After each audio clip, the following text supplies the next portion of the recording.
శుక్లాంబరధరం విష్ణుం శశివర్ణం చతుర్భుజం ప్రసన్నవదనం ధ్యాయేత్ సర్వ విఘ్నోపశాంతయే అని స్వామివారికి నమస్కారం చేసుకుని మనము మన భగవద్గీతలో 14వ అధ్యాయంలో గుణత్రయ విభాగ యోగం అన్న పేరున్న అధ్యాయాన్ని చదువుకుంటున్నాం. పోయిన వారం ఒక 13 శ్లోకాలు చూసుకున్నాం. అక్కడి నుంచి చూసుకుంటూ ముందుకు వెళ్దాం. ముఖ్యంగా ఈ అధ్యాయంలో మనం నేర్చుకుంటుంది ఏంటంటే గుణాల గురించి. గుణాలు అంటే మనకు సత్వరజస్తమో గుణాలను తెలిసేట్లయినా వాటిని బంధాలు తాళ్లలాగా మనల్ని మనం తీసుకెళ్లి గుంజలకేసి కట్టుకుంటున్నాము అని చూసుకున్నాము. ఇవాళ గుణానికి ఇంకా 2 అర్థాలు చూద్దాం కదా. గుణము అన్నదానికి ఇంకొక అర్థం ఏంటి అంటే సూత్రం. సూత్రం అని కూడా దానికి అర్థం ఉంది. సూత్రం అంటే దారం. కాబట్టి సూత్రం అన్న అర్థంతో దారం అన్న ఉద్దేశంతో చూద్దాము. అట్లానే సూత్రాలు అంటే ఫార్ములాస్ కదా. సూత్రాలు, బ్రహ్మ సూత్రాలు, మనకు పాతంజల సూత్రాలు, ఆ రకంగా సూత్రాలంటే మనకి ఫార్ములా, ఈక్వేషన్ అని కూడా అర్థం ఉంది. ఆ రకంగా కూడా చూద్దాం. ఇప్పుడు ఏంటంటే ఈ గుణాలు ఉన్నాయి మనకి, సూత్రాలు, దారాలు. ఈ దారాలతో మనల్ని మనం కట్టేసుకుంటూ ఉన్నాం. ఇప్పుడు కట్లు ఎట్లా విప్పుకోవాలన్న జ్ఞానం కావాలి కదా. కట్లు ఎట్లా విప్పుకుంటాము అంటే మళ్ళీ సూత్రాలున్నాయి, కొన్ని పద్ధతులున్నాయి. ఆ సూత్రాలని, మార్గాలని, ఫార్ములాస్ ని ఈ విధంగా నువ్వు అందులో నుంచి బయటపడొచ్చు అని మన భగవంతుడు కూడా మన భగవద్గీతలో ఆయన ఎన్నో విధానాలు చెప్తూ ఉంటారు. ఆ విధానాలన్నీ సూత్రాలే కదా మనం బాగుపడ్డానికి. కాబట్టి ఈ 3 దారాల్లో చిక్కుకున్నాము, సూత్రాల్లో. భగవంతుడు చెప్తున్న లేదా మన గురువులు మనకు చెప్తున్న విధానాల్లో ఈ సూత్రాలను ఉపయోగించి వాళ్ళు ఈ సూత్రాలు చెప్తారు మనకి ఏ విధంగా బయటపడాలని. వాటిని ఉపయోగించి అందు నుంచి బయటపడచ్చు. ఇంతే. 3 సూత్రాలతో, దారాలతో మనము మంగళ సూత్రాలు కావివి, అమంగళ సూత్రాలు. ఇప్పుడు ఈ అమంగళం ఎందుకు అంటే ఈ అసత్ వస్తువులతో కట్టుకుంటున్నాం మనల్ని మనం దుఃఖంతో. ఈ సూత్రాలని ఆ మంగళకరమైన సూత్రాలతో, మంగళ సూత్రాలతో ఎట్లా విప్పుకోవాలి అని తెలుసుకోవడమే ఈ గుణత్రయ విభాగ యోగం. ఈ సూత్రాలేంటి మనల్ని కట్టేస్తున్నవి, ఆ సూత్రాలేంటి ఫార్ములాస్ మనము ఈ సూత్రాలని విప్పడానికి పనికొచ్చేవి అని చూసుకుంటున్నాము. పోయిన వారము కొద్ది శ్లోకాల వరకు చూసాము. ఆయన 3 మూళ్ళుగా చెప్తున్నారు. సత్వరజస్ తమో గుణాలు, సత్వం రజస్సు తమస్సు, సత్వం రజస్సు తమస్సు అని వాటి గుణాలన్నీ చెప్తున్నారు. పోయిన వారం అవి చెప్పుకుంటూ వస్తున్నాం. అందులో ఇంకొక సెట్ ఏంటంటే 11, 12, 13 ఆయన చెప్పినవి. ఇదిగో అస్మిన్ దేహే, ఈ శరీరంలో, సర్వద్వారేషు, అన్ని ద్వారాల్లో, దేని ద్వారా మన జ్ఞానము బయటికి వెళ్తూ ఉంటుందో, లోపలికి వస్తూ ఉంటుందో ఆ మార్గాలన్నీ, అన్ని ద్వారాల్లో నుంచి ఆ జ్ఞానం జ్ఞానము ప్రకాశిస్తూ ఉంటే, ఆ విధంగా అది ఉపజాయతే, కలిగితే అప్పుడు సత్వం, సత్వ గుణము, సత్వం అన్న సూత్రము వివృద్ధం అంటే పెరుగుతూ ఉన్నది అని విద్య తెలుసుకో. యదా, ఎప్పుడెప్పుడైతే ఆ జ్ఞానము సర్వద్వారాల్లో నుంచి లోపలికి వస్తూ ఉంది, ఆ ద్వారాల్లో నుంచి బయటికి వెళ్తూ ఉంది, అది ప్రకాశంగా వెలుగులతో నిండి ఉంది అని నీకు తెలుస్తూ ఉందనుకో, తదా అప్పుడు నీలో ఆ సత్వగుణం పెరుగుతుందని తెలుసుకో అని చెప్తున్నారు. ఆ ద్వారాలు ఏంటంటే కళ్ళు. చదువుతూ ఉన్నవన్నీ జ్ఞానానికి సంబంధించినవే ఉన్నాయి. అవన్నీ కళ్ళ ద్వారా లోపలికి వెళ్తున్నాయి. ద్వారా లోపలికి వెళ్లేవన్నీ ద్వారాలు కదా. అక్కడి నుంచి బయటకు వచ్చేవి కూడా వెలుగుల్లాగా, ఆ సత్వగుణం పెరుగుతూ ఉండడం వల్ల వెలుగులాగా, ప్రకాశంలాగా బయటకు వస్తుంది అనుకోండి. లేదా నోటితో చదువుతూ ఉన్నవన్నీ జ్ఞానంతోటే సంబంధించిన ఉన్నాయనుకోండి, అప్పుడు నోటి ద్వారా కూడా జ్ఞానమే అనుకోండి. చెవులు ఎట్లా వినడం అంతా జ్ఞానమే అనుకోండి. ఇవన్నీ పోగా యాక్చువల్ గా మన శరీరానికి ఎన్నో ద్వారాలు ఉన్నాయి, ఎన్నో సన్న సన్న సన్న సన్న ఓపెనింగ్స్ అన్నీ ఉంటాయి. ఈ రోమాలు, వెంట్రుకలన్నీ బయటకు వచ్చేవన్నీ, అవన్నీ కూడా సర్వ ద్వారాలు. ప్రతి ఓపెనింగ్ మనలో ఉన్నది, అందులో నుంచి జ్ఞాన ప్రకాశం బయటికి రావాలి. శరీరం అట్లా వెలుగులతో నిండాలి. ఆ రకంగా ఉంటే అది సత్వగుణంలో ఉన్నట్టు లెక్క అని చెప్పారు. తర్వాత రజసి, రజోగుణంతో ఉన్న వాళ్ళకి ఎట్లా ఉంటుందంటే వాళ్లలో లోభ ప్రవృత్తి, లోభితనము పెరుగుతుంది, మొదలవుతుంది. అట్లనే వాడు ఎన్ని కర్మలు చేసినా కూడా పనైతే చేస్తూనే ఉంటాడు, చాలా కష్టపడి చేస్తాడు, చాలా శ్రద్ధగా చేస్తాడు. అయినా కూడా ఏంటో మరి అసమహ, శాంతి లేకుండా ఉంటాడు. స్పృహ, ఆశలతో కోరికలతోటే ఉంటాడు. ఆ రకంగా ఉంటే, అటువంటి వృద్ధి ఉంటే వాళ్ళు ఇంకప్పుడు ఈ రజోగుణం వాళ్ళలో ఉన్నది పెరుగుతుందని తెలుసుకోవాలి. తర్వాత ఇప్పుడు అన్ని ద్వారాల్లో నుంచి బయటికి వచ్చేది లోపలికి వెళ్లేది వెలిగే ఉందనుకోండి, ప్రకాశం, అది సత్వం. దానికి వ్యతిరేకం అప్రకాశం, వెలుగు లేదు, తగ్గిపోయింది, వెలుగు తగ్గిపోయింది, కళ్ళు డల్గా ఉన్నాయి, వాడు కదిలినా డల్గా కదులుతుంటాడు, ఆలోచనలు కూడా మందకొడిగా ఉంటాయనుకోండి. ప్రకాశం లేకుండా ఉంటే దీనికి విరుద్ధంగా, ఈ ప్రకాశానికి విరుద్ధంగా అప్రకాశంతో ఉంటే, అట్లానే పోనీ అది సత్వగుణంతో వ్యతిరేకం. ఇక్కడ రజోగుణము వాడు శాంతి లేకుండా ఉంటాడు, మనశ్శాంతి లేకుండా అశాంతితోటే ఉంటాడు, ఆశలతోటే ఉంటాడు, కానీ ఏదో ప్రవృత్తిలోనే ఉంటాడు, పనులలో ఉంటాడు. ఆ రకంగానే వాడు కర్మలన్నీ చేస్తుంటాడు. ఆ మాత్రం కర్మలు కూడా ఉండవు, అటువంటి ప్రవృత్తి మార్గం కూడా ఉండదు. దానికి విరుద్ధంగా అప్రవృత్తి మార్గం ఉంటుంది వీడికి. ఇటు సత్వగుణము కాదు, అటు రజోగుణము కాదు, అసలు అది ఇది కాకుండా ఉంటుంది ఇక్కడ. దీనివల్ల ఏమవుతుందంటే ప్రమాదం, మతిమరుపు ఎక్కువ ఉంటుంది. వీళ్ళిద్దరికి, సత్వగుణంలో ఉన్న వాళ్ళకి రజోగుణంలో ఉన్న వాళ్ళకి మరుపు అనేది ప్రాబ్లం ఎక్కువ ఉండదు. వాళ్ళకి జ్ఞాపక శక్తి బాగానే ఉంటుంది. ఎందుకంటే పనులు చేయాలంటే కూడా జ్ఞాపకం ఉండాలి. ఏది గుర్తు లేకపోతే అన్ని మర్చిపోతుంటే కర్మలు చేయలేరు. కాబట్టి వాళ్ళకి కర్మలు చేయడం కోసమైనా విషయాలు గుర్తుంటాయి. వీళ్లకు జ్ఞానంతో ఉన్నారు కాబట్టి విషయాలు గుర్తు ఎట్లా అయినా ఉంటాయి. వీళ్ళకి రెండు లేవు, వీళ్ళకి జ్ఞానము లేదు, కర్మలు లేవు కాబట్టి ప్రమాదం. ఏది గుర్తు కూడా ఉండదు, పని చెయ్యాలని గుర్తుండదు, పని ఎవరైనా చెప్తే చేస్తానన్న తర్వాత కూడా ఆ సమయానికి అది గుర్తురాదు, ఏమనండి మర్చిపోయానండి అనడం, అట్లాంటివన్నీ ఉంటాయి. అసలు ఎట్లా చెయ్యాలో కూడా గుర్తుండదు, అవునండి గుర్తొచ్చింది కానీ ఎట్లా చేయాలో మర్చిపోయానంటాము, ఇట్లాంటివన్నీ ఉంటాయి. మోహం, మూర్ఖత్వం, అట్లాంటివన్నీ ఉంటాయి. ఇటువంటివన్నీ ఏవైతే వృద్ధి చెందుతాయో అది చూసుకొని అప్రకాశం, ప్రకాశము లేదు, ప్రవృత్తి లేదు, పని చెయ్యడు, మతిమరుపు ఎక్కువ, మూర్ఖత్వము, ఆ మూఢంలాగా ఉంటాడు. ఇవన్నీ ఉంటే మాత్రం వాడు తమసి అని తెలుసుకో అని ఆయన చెప్తూ ఉన్న చోట మనం పోయిన వారం ఆపాము. అక్కడి నుంచి ముందుకు వెళ్దాము. ఈ 14వ శ్లోకంలో ఆయన ఏం చెప్తున్నారంటే, యదా సత్వే ప్రవృద్ధేతు ప్రళయం యాతి దేహభృత్ తదా ఉత్తమ విదాం లోకాన్ అమలాన్ ప్రతిపద్యతే. యదా ఎప్పుడైతే సత్వే సత్వగుణము ప్రవృద్ధే పైకొచ్చినప్పుడు, ఒకవేళ ఆ దేహభృత్ దేహాన్ని ధరించిన వాడు, దేహి ఆ శరీరంలో ఉన్నవాడు ప్రళయం యాతి ప్రళయాన్ని పొందుతాడో, ఆ శరీరాన్ని వదిలిపెట్టి వెళ్లే ప్రయాణ కాలం వస్తుందో ఆ సమయంలో వాడిలో సత్వగుణం పైకొచ్చుంటే తదా అప్పుడు వాడు ఉత్తమ విదాం, ఉత్తమ వేత్తలు అంటే జ్ఞానులు, గొప్ప జ్ఞానులు వెళ్లే అమలాన్ అమలినమైన మలినాలు లేని అకళంకమైన లోకాలను ప్రతిపద్యతే పొందుతాడు. ఎందుకంటే ఒకే సమయంలో ఏదో ఒక ప్రవృత్తి కొంచెం ఎక్కువ పైకొచ్చి ఉంటుంది ఎవరికైనా. అందరిలో ఈ 3 సూత్రాలు, 3 గుణాలు ఉంటాయి అందరిలో.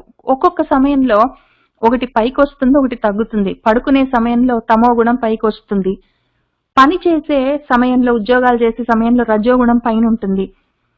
ఏదో పొద్దున పూటో లేకపోతే భగవంతుడికి పూజ చేసే సమయంలోనో అటువంటి సమయాల్లో కొంచెం సత్వగుణం పైకి వచ్చి ఉంటుంది. ప్రశాంతంగా ఏమైనా కొంచెం తిని కూర్చున్నప్పుడు, ఎక్కువ తిని కూర్చుంటే తమో గుణం ఉంటుంది. కొద్దిగా తిని సరిపోయినంత మనశ్శాంతిగా ఎక్కువ పనులు పెట్టుకోకుండా కూర్చుంటే ఆ సమయంలో సత్వగుణం పైకి వచ్చి ఉంటుంది.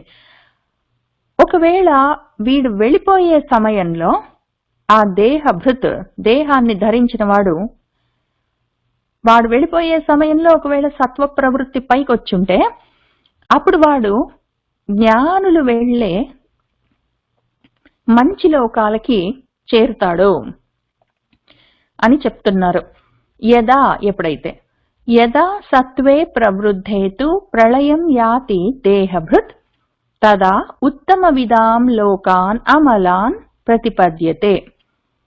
ఇంకా ఒకవేళ వాడు వెళ్ళిపోయేటప్పుడు రజోగుణం ఏదో చెయ్యాలన్న ఆరాటంతో ఉన్న సమయంలో ఒకవేళ వాడు వెళ్ళిపోతే అప్పుడేం జరుగుతుందో చూద్దాం. రజసి ప్రళయం గత్వా కర్మ సంగీషు జాయతే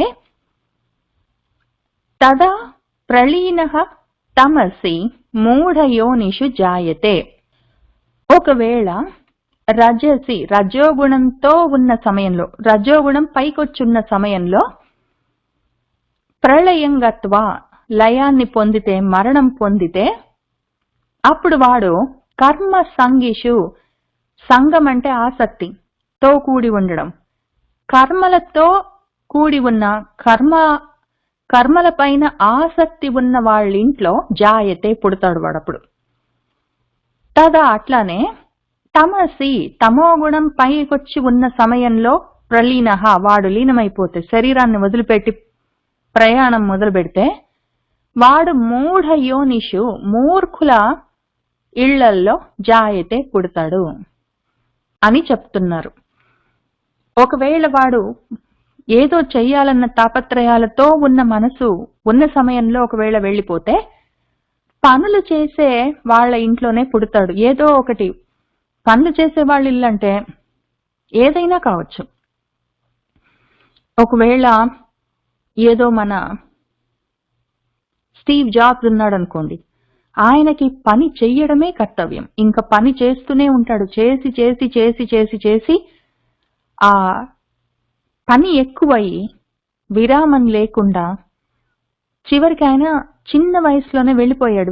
వెళ్ళిపోతూ ఆ హాస్పిటల్ రూమ్ లో బెడ్ మీద ఉండి ఏమి సాధించాను నేను, నాన్న వాళ్ళెవరూ లేకుండా దిక్కు లేకుండా పోతున్నాను అని ఆయనే చెప్పుకుంటూ వెళ్ళిపోయాడు.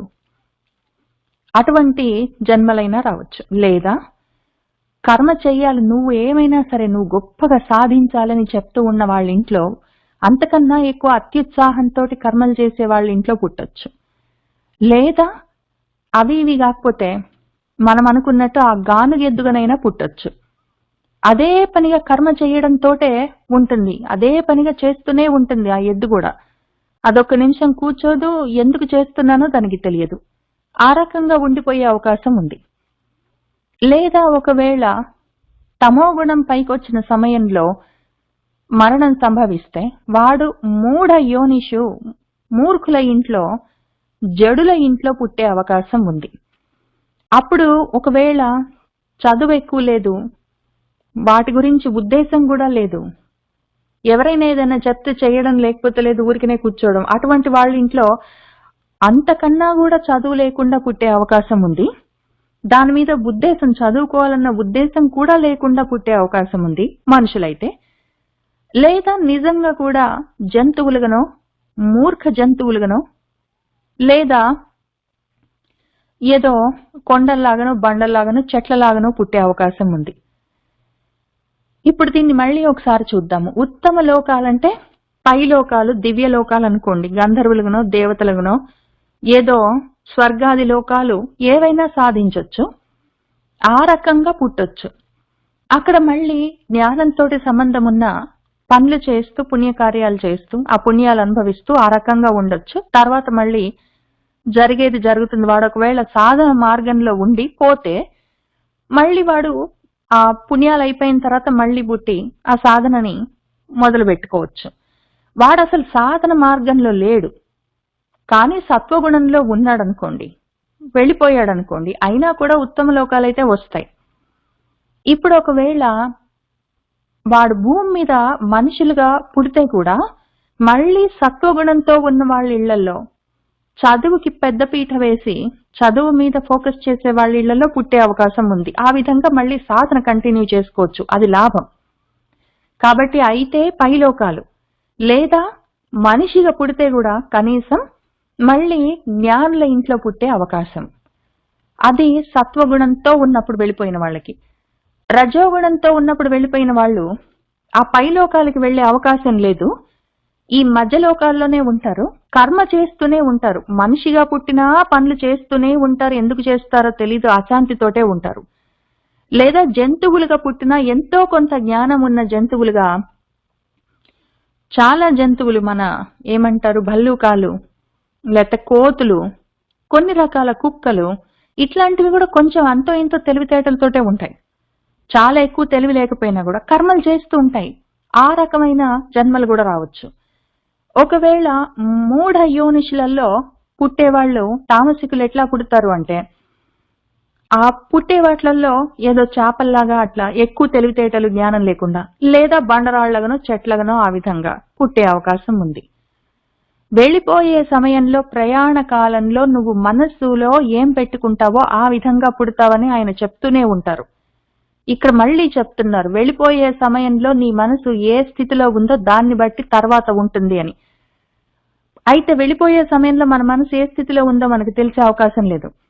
ఎందుకంటే ఎప్పుడు వెళ్ళిపోతామో తెలియదు కాబట్టి ఏం చేయాలంటే, ఈ మూడిట్లలో మనకి ఏది కావాలని అనిపిస్తుందో ఆ విధంగానే మనసుని ఎక్కువ శాతం ఉంచుకోవడానికి ప్రయత్నం చేయాలి. ఎక్కువ శాతం కర్మలు చేస్తున్న, ఆఫీస్ పని చేస్తున్నా కూడా మనసు సత్వగుణంలోనే ఉండేటట్టు, సాత్వికంగానే ఉండేటట్టు, పడుకున్నప్పుడు కూడా మనసు శాంతితోటే అలజడులు లేకుండా ఉండేటట్టు, మనము కర్మ చేస్తూ రజోగుణంలో ఉన్నా, ఏమీ చేయకుండా కూర్చున్నప్పుడు తమో గుణంలో ఉన్నా కూడా అవి తగ్గిస్తూ ఆ సమయాల్లో కూడా సత్వగుణాన్ని ఎంతో కొంత, ఎందుకంటే ఈ పనులు జరుగుతున్నప్పుడు కూడా బ్యాక్గ్రౌండ్ లో సత్వగుణంతో, జ్ఞానంతో సంబంధం ఉన్న పనులు చేసుకుంటుండొచ్చు. పడుకునే సమయంలో మనం తమో గుణంతో ఉంటాము. అప్పుడు కూడా ఆ తమో గుణంలో వెళ్ళిపోతే మళ్ళీ ఈ మూఢ జన్మలు వస్తాయి మనకి, మూర్ఖ జన్మలు. అట్లాంటివి రాకుండా ఉండాలంటే పడుకునే సమయంలో కూడా, అందుకే పడుకునేటప్పుడు నిద్ర పట్టిందాకా భగవంతుడిని తలుచుకొని చెప్తూ ఉంటారు. ఎందుకంటే మనసు తమస్సులోకి వెళ్ళిపోకుండా భగవంతుడితోటి జ్ఞానంతో సంబంధం పెట్టుకుంటే అది సత్వంలో ఉంటుంది. ఆ రకంగా ప్రయత్నం చేయొచ్చు. పడుకున్నంతసేపు కూడా ఏదో ఒకటి రామాయణం ఆలోచించుకోవడము, భాగవతం ఆలోచించుకోవడము, భగవద్గీతలో ఈ శ్లోకాలు వింటూ ఉండడము, మననం చేసుకుంటూ ఉండడం, విచారిస్తూ ఉండడం, అట్లాంటివి చేస్తుంటే నిద్ర పట్టిందాకా కూడా సత్వగుణంతో ఉండి నిద్రపోయిన తర్వాత మనం చేసేదేం లేదు. అప్పుడు ఇంకా అది తమోగుణం అని చెప్పడానికి లేదు. ఆ విధంగా ఉన్నప్పుడు వెళ్ళిపోతే కూడా మంచిది. కర్మ చేస్తూ, ఆఫీస్ పని చేస్తూనో, ఇంకేదైనా చాలా ఎక్కువ మందిలో మధ్యలో ఉన్నప్పుడు, పార్టీస్కి వెళ్ళినప్పుడు ఆ చుట్టంతా రజోగుణం నిండి ఉన్న పరిస్థితుల్లో కూడా మనసులో ఎప్పుడు ఏదో ఒక విషయాన్ని పట్టుకొని, ఏదో అమ్మవారి నామాన్ని, ఏదో ఒక స్వామివారి నామాన్ని, ఏదో ఒకటి నామాన్నో, శ్లోకాన్నో, మంత్రాన్నో పట్టుకొని విశ్లేషణ చేసుకుంటూ, అర్థాన్ని ఆలోచిస్తూ, మననం చేసుకుంటూ ఉన్నామనుకోండి, పని ఇది చేస్తున్నా కూడా, ఒకవేళ వంట చేస్తున్నా కూడా, ఏది డ్రైవింగ్ చేస్తున్నా కూడా వెనక బ్యాక్గ్రౌండ్ లో ఇది నడుస్తూ ఉంటుంది కాబట్టి సత్వంలో ఉంటూ ఉంటుంది, ఆ ప్రకాశంతో ఉంటూ ఉంటుంది మనసు.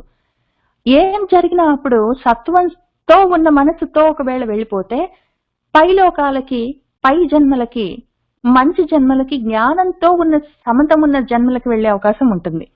లేదా కర్మ నాకు కావాలి, పనుల మీద నాకు ఆసక్తి ఉంది, కర్మ సాంగత్యం నాకుంది, కర్మల మీద ఆసక్తి ఉందంటే పోనీ అట్లా ప్రయత్నం చేసుకోవచ్చు. అసలు ఏం పని చేయకుండా ఉంటే ప్రశాంతంగా ఉంటుంది, నాకు పని చేయడం అంటే ఇష్టం లేదు, నాకు ఇదే బాగుందంటే ఇట్లా కూడా ప్రయత్నం చేసుకోవచ్చు అని ఆయన చెప్తున్నారు. ఇప్పుడు ఇంకో రకంగా చెప్తున్నారు 16వ శ్లోకంలో, కర్మణః సుకృతస్య ఆహుః సాత్వికం నిర్మలం ఫలం, రజసః తు ఫలం దుఃఖం అజ్ఞానం తమసః ఫలం. అయితే ఇందులో మళ్ళీ 3 రకాలుగా కర్మ ఫలాలు ఎట్లా ఉంటాయని చెప్తున్నారు. ఇక్కడ వెళ్ళిపోయే సమయం గురించి చెప్పారు కదా, ఒక్కొక్క టాపిక్ గురించి చెప్తూ ఉంటారు ఆయన. ఇక్కడ వెళ్ళిపోయే సమయం గురించి చెప్పారు. ఇక్కడ ఉన్నప్పుడు కర్మలు చేస్తూ ఉంటే ఏమి ఫలితంగా మనకు వస్తుంది అని చెప్తున్నారు ఉన్న సమయాల్లో. సుకృతస్య, సుకృతము అంటే పుణ్యం, ఆ విధమైన కర్మలుంటే వాటికి నిర్మలమైన సాత్వికం, సత్వగుణమే ఫలము, దానికి ఫలితం అదే అని ఆహుహు చెప్తారు. పుణ్యకర్మలకు సత్వగుణము, సాత్విక లక్షణము నిర్మలమైనది ఫలితంగా వస్తుంది, ఫలంగా వస్తుంది అని చెప్తారు. అట్లానే రజసహతు, రజస్సుకు రజోగుణంలో ఉండి కర్మలు చేస్తే దానికి ఫలము దుఃఖం. ఎందుకు అంటే రజోగుణానికి లోభితనం ఉంటుంది. నేను ఒక పని చేశానంటే అంతకన్నా ఎక్కువ చేయాలి, అంతకన్నా గొప్పగా చేయాలి, వాడికన్నా బాగా చేయాలి, ఇంకా ఎక్కువ సంపాదించాలి, నాకన్నా ఇంతకుముందు నేను చేసిన దానికన్నా ఇంకా గొప్పగా చేయాలి, అంతకన్నా పోయిన సంవత్సరం సంపాదించిన దానికన్నా ఎక్కువ చేయాలి, నేను చేసిన దానికన్నా నా బిడ్డలు ఇంకా చేయాలి, మా నాన్న వాళ్ళు చేసిన దానికన్నా నేను ఇంకా గొప్పగా చేయాలని ఈ రకంగా ఉంటున్నది. కంపారిజన్ ఉంటుంది, ఎప్పుడు చూసినా ఇంకా ఏదో దానికి తాపత్రయం ఉంటుంది. కాబట్టి ఎప్పుడు దుఃఖమే ఉంటుంది, దానికి ఫలితం అదే, ఇంకా వేరేది ఉండదు. తర్వాత తమసహ, తమో గుణంతో ఎవరైనా కర్మలు చేస్తే దానికి ఫలం ఏంటి అంటే అజ్ఞానం. తమో గుణం అంటే జడుడిలాగా, మూర్ఖుళ్లాగా, దేని గురించి ఆలోచించకుండా, ఇంట్రెస్ట్ లేకుండా, సగం మర్చిపోయి సగం జ్ఞాపకం ఉంది, అయోమయంగా పనులు చేస్తే వాళ్లకు లాభమేమీ ఉండదు, అజ్ఞానమే వస్తుంది వాళ్ళకు. దానివల్ల అటువంటి కర్మలు చేసినా కూడా అజ్ఞానమే వస్తుంది. అయితే కర్మలు అన్ని సుకృత కర్మలు, అన్ని సుకృతంగానే ఉంటాయి, అన్ని సాత్విక ఫలాన్నే ఇస్తాయని చెప్పడానికి లేదు. కొన్ని కర్మలు మంచివే ఉంటాయి, అయితే వాటిని ఏ గుణంతో చేస్తున్నామని మనం చూసుకోవాలి. ఇప్పుడు ఒకవేళ ఏదో ఒక సుకృత కర్మమే ఉందనుకోండి, ఒక మంచి పనే ఉంది, ఒక పుణ్యకార్యమే ఉంది. ఏమి అంటే గుళ్ళో ఏదో ఒక పండుగ రోజు గుడిలో వాలంటీరింగ్ చేయడం అన్నది సుకృత కర్మే కదా, పుణ్యకర్మే కదా, మంచి పని. అటువంటి పని ఒకవేళ సాత్వికమైన స్థితిలో మనశ్శాంతిగా చేస్తే దీనివల్ల నాకేం లాభం వస్తుంది అని ఆలోచించకుండా చేసుకుంటూ పోవాలి. అట్లానే దీనివల్ల నాకేం లాభం వస్తుందని చూసేవాడు రజోగుణంతో ఉన్నవాడే అట్లా చూస్తాడు. ఎందుకంటే వాడికి లోభి మనస్తత్వం ఉంటుంది. పైగా నేనే చేస్తాను, అంతా నేనే చేస్తాను, పక్కవాడిని చెయ్యనియను అనుకుంటూ చేస్తే అది కూడా మళ్ళీ రజోగుణంతో చేసిందే అవుతుంది. లేదా అంతా నేనే చేస్తాను కాదు, వాడికన్నా గొప్పగా చేస్తాను అని కంపేర్ చేసుకుంటూ చేయడానికి ప్రయత్నం చేస్తే, నన్ను అందరూ చూస్తున్నారా అనుకుంటూ, ఆపసోపాలు పడుకుంటూ, ఫోటోల కోసం ప్రయత్నం చేస్తూ, పెద్ద పెద్దగా దాని గురించి మాట్లాడుకుంటూ, గొప్పలు చెప్పుకుంటూ, ఇవన్నీ చేసేదంతా కర్మ సుకృత కర్మే, మంచి పనే, పుణ్యకార్యమే. కానీ చేసేది రజోగుణంతో చేస్తే, ఈ పద్ధతితోటి చేస్తే ఆ పని ఒకవేళ సుకృత కర్మైనా కూడా నీకొచ్చే ఫలం మాత్రం దుఃఖమే. ఎందుకంటే వాడెవడో చూడలేదు, నిన్ను పలకరించలేదు, నీకు దీనివల్ల లాభం లేదు, ఊరికే ఎంత చేసినా కూడా పాలిటిక్స్ ఎక్కువైనాయి, వాళ్ళని వాళ్ళు మెచ్చుకుంటారు, నన్ను ఎవరు పట్టించుకోరు, ఇట్లాంటివన్నీ ఉంటాయి. ఏదో ఒక దుఃఖమే ఉంటుంది, మనశ్శాంతిగా చేయలేవు. ఎందుకంటే రజోగుణానికి అశాంతి దాని లక్షణం, లోభితనం ఒక లక్షణము, అశాంతి దాని లక్షణం. కాబట్టి అశాంతితోటే ఉంటున్నది. చేసే పని మంచి పని అయినా సరే, ఇంట్లో పూజ, వినాయక చవితి పండుగ ఇంట్లో చేసుకున్నప్పుడు కూడా వాళ్ళ ఇంట్లో పెద్దగా చేశారు, వీళ్ళ ఇంట్లో పెద్దగా చేశారు, వాళ్ళ ఇంట్లో లైట్లన్నీ పెట్టారు, వీళ్ళ ఇంట్లో 4 రకాల పులిహారాలు చేసుకున్నారని ఈ కంపారిజన్స్ తోటి చేసుకున్నప్పుడు పని మంచిదే, ఇంట్లో పూజ చేసుకోవడం, వినాయక చవితి చేయడం, అసలు యాక్చువల్ గా చేయడం చిత్తశుద్ధి కోసం, సత్వగుణం కోసమే చేస్తాము. ఆ చేసేది కూడా అలసిపోకుంటూ ఆ టీవీలో, యూట్యూబ్ లో 8 రకాలు 9 రకాల పిండి వంటలన్నీ చూపించారు, అవన్నీ చేసి అప్పుడే నేను మహానైవేద్యం పెడతాను. అదేంటో యూట్యూబ్ వీడియోలో 5 రకాల వస్తువులు మహానైవేద్యం మొత్తం కలిపి 9 చెయ్యాలట, కాబట్టి అవన్నీ అయిన తర్వాత నేను ఇంకా ఈ హడావిడిలో చెమటలు కారుకుంటూ, ఇంట్లో వాళ్ళందరినీ విసుక్కుంటూ, తిట్టుకుంటూ చేస్తే అది రజోగుణంతో చేసిన దానికి ఫలితం ఏమొస్తుందంటే సత్వగుణం, సాత్వికత, మనశ్శాంతి రావు, జ్ఞానం అస్సలు ఉండదు. ఉండేదేమి అంటే దుఃఖం. పోనీ అదే సుకృత కర్మ, అదే పుణ్యకార్యం, గుళ్ళో చేసే ఏదో పని, గుళ్ళో ఏదో గుడి కోసం అని చెప్పి ఒక పని చేస్తున్నాం, ఆ సమయంలో తమో గుణంతో చేసాం. వాళ్ళు ఒకటి చెప్తుంటారు, నీకు ఒకటి అర్థమవుతుంది. ఇక్కడ కూర్చొని వాళ్ళు ఎవరైనా అర్చనలు చేయించమంటే దానికి ఆయన పేరు తీసుకొని ఆ డబ్బులేమో తీసుకొని, ఇదిగో ఈ రకంగా క్రెడిట్ కార్డ్ రన్ చేసి నువ్వు వాళ్ళకి చిట్టి రాసిస్తే అక్కడ పూజారులు అయ్యగారులు అర్చనలు చేస్తారని చెప్తే ఇంత మాత్రం మర్చిపోవడం, ఆ క్రెడిట్ కార్డు ఎట్లా రన్ చేయాలో గుర్తుండకపోవడం, పేరు రాస్తే డబ్బులు రాయకపోవడం, డబ్బులు రాస్తే వాళ్ళ ఫోన్ నంబర్ ఏదో తీసుకోమంటే తీసుకోకపోవడం, ఈ చెప్పిన పనిని సగం మతి మరుపుతోటి చేయడం. ఆ రకంగా చేస్తే దాని ఫలితము అది కర్మ సుకృతమైనా కూడా నీకొచ్చే ఫలితం అజ్ఞానమే వస్తుంది. దానివల్ల ఏమి నీకెందుకంటే తమో గుణంతో చేసిన వాళ్ళు శాంతి కోసం ఏం చూడరు, వాళ్ళ మనసు చాలా శాంతిగా ఉంటుంది. ఎందుకంటే వాళ్ళు దేని మీద ఆశ లేదు వాళ్ళకి. ఆశ ఉన్నది అశాంతిగా ఉండేది రజోగుణంతో ఉన్న వాళ్ళు. వీళ్ళకి ఆశ లేదు, ఒకటి కావాలని లేదు, వీళ్ళకి మనశ్శాంతి లేకపోలేదు, ప్రశాంతంగా ఉంటారు వాళ్ళు, కానీ జ్ఞానం ఉండదు. ఆ రకంగా ఉండడం దాని ఫలితం. ఇంట్లో అయినా సరే వినాయక చవితి ఇంకొక ఎగ్జాంపుల్ ఎట్లా చెప్పుకుంటున్నాం కదా, ఇంట్లో వినాయక చవితి వ్రతం చేసుకునేటప్పుడు ఏం చేయాలో తెలీదు. ప్రతి సంవత్సరం చేసే ఆ వినాయక చవితికే అక్కడ దేవుడి దగ్గర ఏం పెట్టాలో తెలీదు. ఒకటి పెట్టడం, ఒకటి మర్చిపోవడం, ఏంటి చేయాలని మళ్ళీ మళ్ళీ అడుగుతూ ఉండడం, గుర్తున్నది చేయడం, మిగిలినవన్నీ సగం సగం వదిలేసుకుంటూ చేయడం. దానివల్ల వాళ్ళకి మనశ్శాంతికి ఏం లోపమేం ఉండదు. ఎందుకంటే వాళ్ళకి దేని మీద ఆశ లేదు, ఇంట్రెస్ట్ లేదు, గుర్తు ఉండదు. కానీ జ్ఞానం మాత్రం రాదు, అజ్ఞానమే ఉంటుంది. దానివల్ల చేయడం వల్ల ఉపయోగం ఏం లేదు. రజోగుణంతో ఏ పని చేసినా సరే దుఃఖమే వస్తుంది, తమో గుణంతో ఏది చేసినా అజ్ఞానమే మిగులుతుంది. ఈ రెండిటి వల్ల జ్ఞానం రాదు. దేని వల్ల వస్తుందంటే సత్వగుణంతో చేస్తేనే జ్ఞానం కలుగుతుంది, దానివల్లే శాంతి మనసుకి, అదే నిర్మలమైన ఫలితం ఇస్తుంది అని ఆయన చెప్తున్నారు. కర్మణః సుకృతస్య ఆహుః సాత్వికం నిర్మలం ఫలం, రజసః తు ఫలం దుఃఖం అజ్ఞానం తమసః ఫలం. తర్వాత సత్వాత్ సంజాయతే జ్ఞానం రజసః లోభ ఏవ చ, ప్రమాదమోహౌ తమసః భవతః అజ్ఞానం ఏవ చ. ఇంకా దేనివల్ల ఏమొస్తుంది మళ్ళీ ఇంకోసారి చెప్తున్నారు. ఇది చాలా ముఖ్యం, మనం గుర్తు పెట్టుకోవాల్సిందే తప్పనిసరి. ఈ గుణాలు మనకు అర్థం కావాలి. ఏ గుణం వల్ల మనం ఏ విధంగా ప్రవర్తిస్తున్నామో కనీసం మనకు అర్థం కావాలి. నేను ఎప్పుడు ఇంతేనండి, నాకింతేనండి, నా అదృష్టం ఇంతేనండి, భగవంతుడు నాకు ఇట్లానే చేశాడండి కాదు. నీలో ఏ గుణాల వల్ల నువ్వు ఏ విధంగా ప్రవర్తిస్తున్నావు, నీలో ఏ గుణము నువ్వు చేసే పనులలో ఏ విధంగా బయటపడుతుంది అని చూసుకుంటే, ఇష్టం ఉంటే, ఆ ఉద్దేశం ఉంటే వాటిలో నుంచి బయటపడే అవకాశం ఉంది.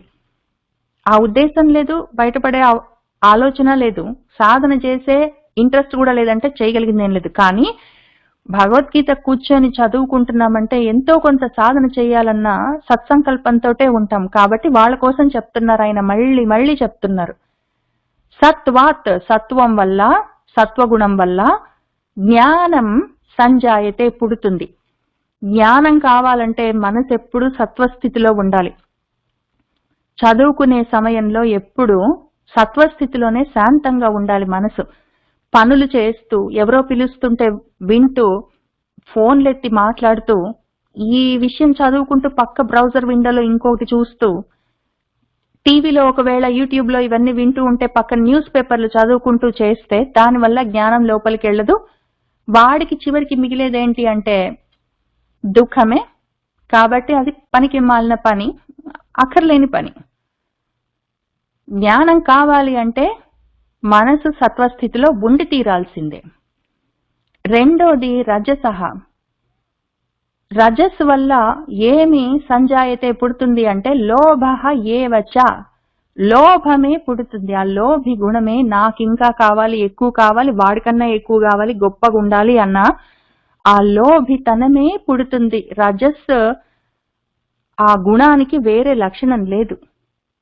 దానివల్ల జ్ఞానం కూడా రాదు, లోభితనం వస్తుంది అంతే. నువ్వు వాలంటీరింగ్ పనులు చేసినా సరే రజోగుణంతో చేస్తే ఇంకా ఎక్కువ పేరు రావాలనో, ఇంకా ఎవరో నన్ను గుర్తించాలనో, ఎవరో గొప్పగా సన్మానించాలనో కోరికలే ఉంటాయి తప్ప అటువంటి వాటి వల్ల కూడా జ్ఞానం వచ్చే అవకాశమే లేదు.